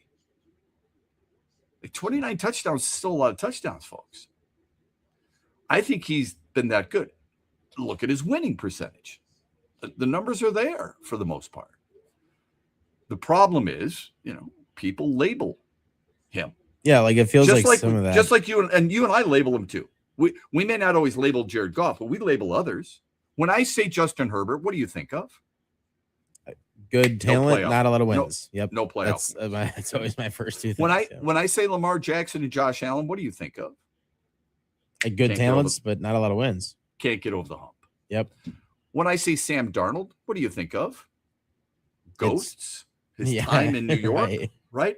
So it's hard for us to shift our belief of what we have in a certain player to get to the end result of what somebody who may say they believe in him. It's hard to get there. That's like walking on coals. Careful, there's a lot of glass there. Yeah, I mean, with Jalen unless Hurts, he's your own. Unless he's your own. But Jalen Hurts too. Anybody that argues that he's better than Goff, I'm not gonna like have a huge argument back against, just because I take winning into account a lot too. And I mean, he's won 2, right? And he's been there. No, he's won 1. He's been there twice. Yep. I mean, that's something to be said about that for sure. Yes. And a lot of the wins they've had when he's been quarterback. That's true. I'm going to bring up something that's going to make everybody go, oh my God, because I don't use it for everyone and it's not fair. And I've said wins can be, a very misleading because it's the only position in football where we associate the wins with. Jalen Hurts is 57-25. Pretty damn good. So on average, he's a 12-5 regular That's season hard to quarterback. do in the NFL. That's really hard to do. Yep. Right? Yeah. How much is enough? 25 touchdowns or more? Is that great? He threw 25 TDs last year, Andy. That was a career high for him. He's going to give you about 3,500 yards through the air. He's going to give you, on average now, 20 touchdowns. That's what he averages for his career, 20 touchdowns. He's going to give you roughly 3,300 yards. Can you win with a guy like that? Obviously you can. Otherwise, he's not 57-25 all the time. He doesn't have 4 straight years of double-digit wins. But when I say the Philadelphia Eagles, in what order? Like, where do you think of Jalen Hurts? Do you think Philadelphia Eagles offensive line first and foremost? Do you think their defense? Do you think their running game? Do you think of Jalen Hurts? And then I would ask you the same thing. Where do you see that for Jared Goff? When I say the Detroit Lions, do you think Jared Goff right away? I mean, we used to say offensive line, right? Yeah, for sure. Okay. We used to say offensive line. Jared Goff he's close because it's not like this defense has been unbelievable. Think about it. I mean, yeah. Before Jack Campbell last year, who was the defensive guy that you just absolutely loved? Aiden Hutchinson, maybe Brian Branch. You're just saying when someone brings up the Lions to you, like in general, you're just saying what's the first name you think of or the first position or whatever. Yeah. I mean, What is it? If it's not, to me, it is Jared Goff be the first person I would think of if it's not Jahmyr Gibbs. I mean, okay. I feel like Gibbs has made his name big enough now. I feel like for a minute it was kind of Amon-Ra St. Brown sometimes too. But I think you're right about that. But Jared Goff is thought of pretty close to, if not 1, 2, or 3. Whereas guys with Jalen Hurts and Sam Darnold, they're not. Now, the Chargers, you're thinking Justin Herbert right away. 100%. But the huge knock on it, at least Jared Goff, and people can say, oh, it's all about Todd Gurley, and they lost the Super Bowl. At least he got his team there. So I think he's a little underrated when it comes to this CBS quarterback polling at tier 2, I think tier 1 would need to be expanded. What has Josh Allen or Lamar Jackson done team-wise, winning-wise, that Jared Goff hasn't? I mean, obviously they have the MVPs. So that's something special. And quite honestly, Lamar Jackson could have 3. But if you're talking about numbers, and you're talking about wins, and you're talking about advancing, has Lamar Jackson played for a conference championship game? No. Has Josh Allen? No. So we pick and choose, I think. And just so you know, I gave you those tier 2. I'll quickly give you the tier 3 promising prospects: Jackson Dart, Tyler Shuck, Cam Ward, Malik Willis. The volatile veterans that they have, there are 5 of them: Aaron Rodgers, Daniel Jones, Baker Mayfield, which I think is interesting, but even more interesting is CJ Stroud. Remember, a few years ago, you got to lock this guy up long term. Make sure you get it. Then last year, he throws for 3,000 yards and 19 touchdowns, and everyone's like, well, wait a minute, maybe he's not the answer. Good thing we didn't lock him up long term. And they have Bryce Young. Prize project, they only have Fernando Mendoza, and the holdovers and placeholders, you can figure it out: Kyler Murray, Deshaun Watson, Kirk Cousins, Geno Smith, Tua Tagovailoa, and Jacoby Brissett. Let's get to the final results of our poll question from Friday. Andy's got the results for us. We asked you this: which Tiger starter do you trust most? Melton, Mize, Valdez, or Flaherty? Understanding that everybody would have said Scooble had I put that on there. That's why we gave you the other 4. What were the results? Casey Mize got 51% of the vote, which honestly only getting 51 was a little surprising, but people really like Troy Melton, and I do understand that too. He got 44% of the vote. Framber Valdez got 4. Jack Flaherty got 1. Yeah, I can't imagine anybody voting Jack Flaherty. How about how was the daily wager over the weekend? JT posted. Yeah, I didn't want to do it. It's the first time I've had to do it, but yeah, they're booing. See, they're just yelling at me. Yeah, he did not do great. He had a lot of success coming in and was a past tournament winner, but he finished down there tied for 51st. So, I mean, I'd take a -8 at anything in my life. But so yeah, that was how it went for that one. But tonight, you're right. I'm going with soccer. How can I go away from it? That's what we're all going to be watching tonight, even if we're not the biggest fans of it. And I'm going to go with Flo Balogun getting 4 shots, not on target, just 4 shots in general. He's done it in 3 of his 5 games, and I feel like coming back from the red card thing and all the dramas went with it, he's definitely going to be a centerpiece of attention. He's going to be giving it his all, so I can see him hitting that number again tonight. And they give you good value at +110 for it. So, all right, that's the Daily Wager. It's brought to you by our friends at Soaring Eagle Casino and Resort and their sportsbook Ascend. By the way, JT Poston cashed a check worth $21,350. Pretty good deal. He cashed the wager, that's for sure. There you go. I think he spent more on his hotel room than he did what he made. We're back with you tomorrow morning, 6 o'clock. Don't forget the huge show a little bit later on today from 3 until 7. Thanks for the time on this Monday morning. Have a great rest of your day, everybody. Huge here for my good friend Josh Garvey and the team at Dorn Mayhew, West Michigan, one of the world's top accounting, CPA, and business firms. Her worldwide headquarters are in Troy, Michigan, on the east side of the state. And Josh and his team connect with all the sports fans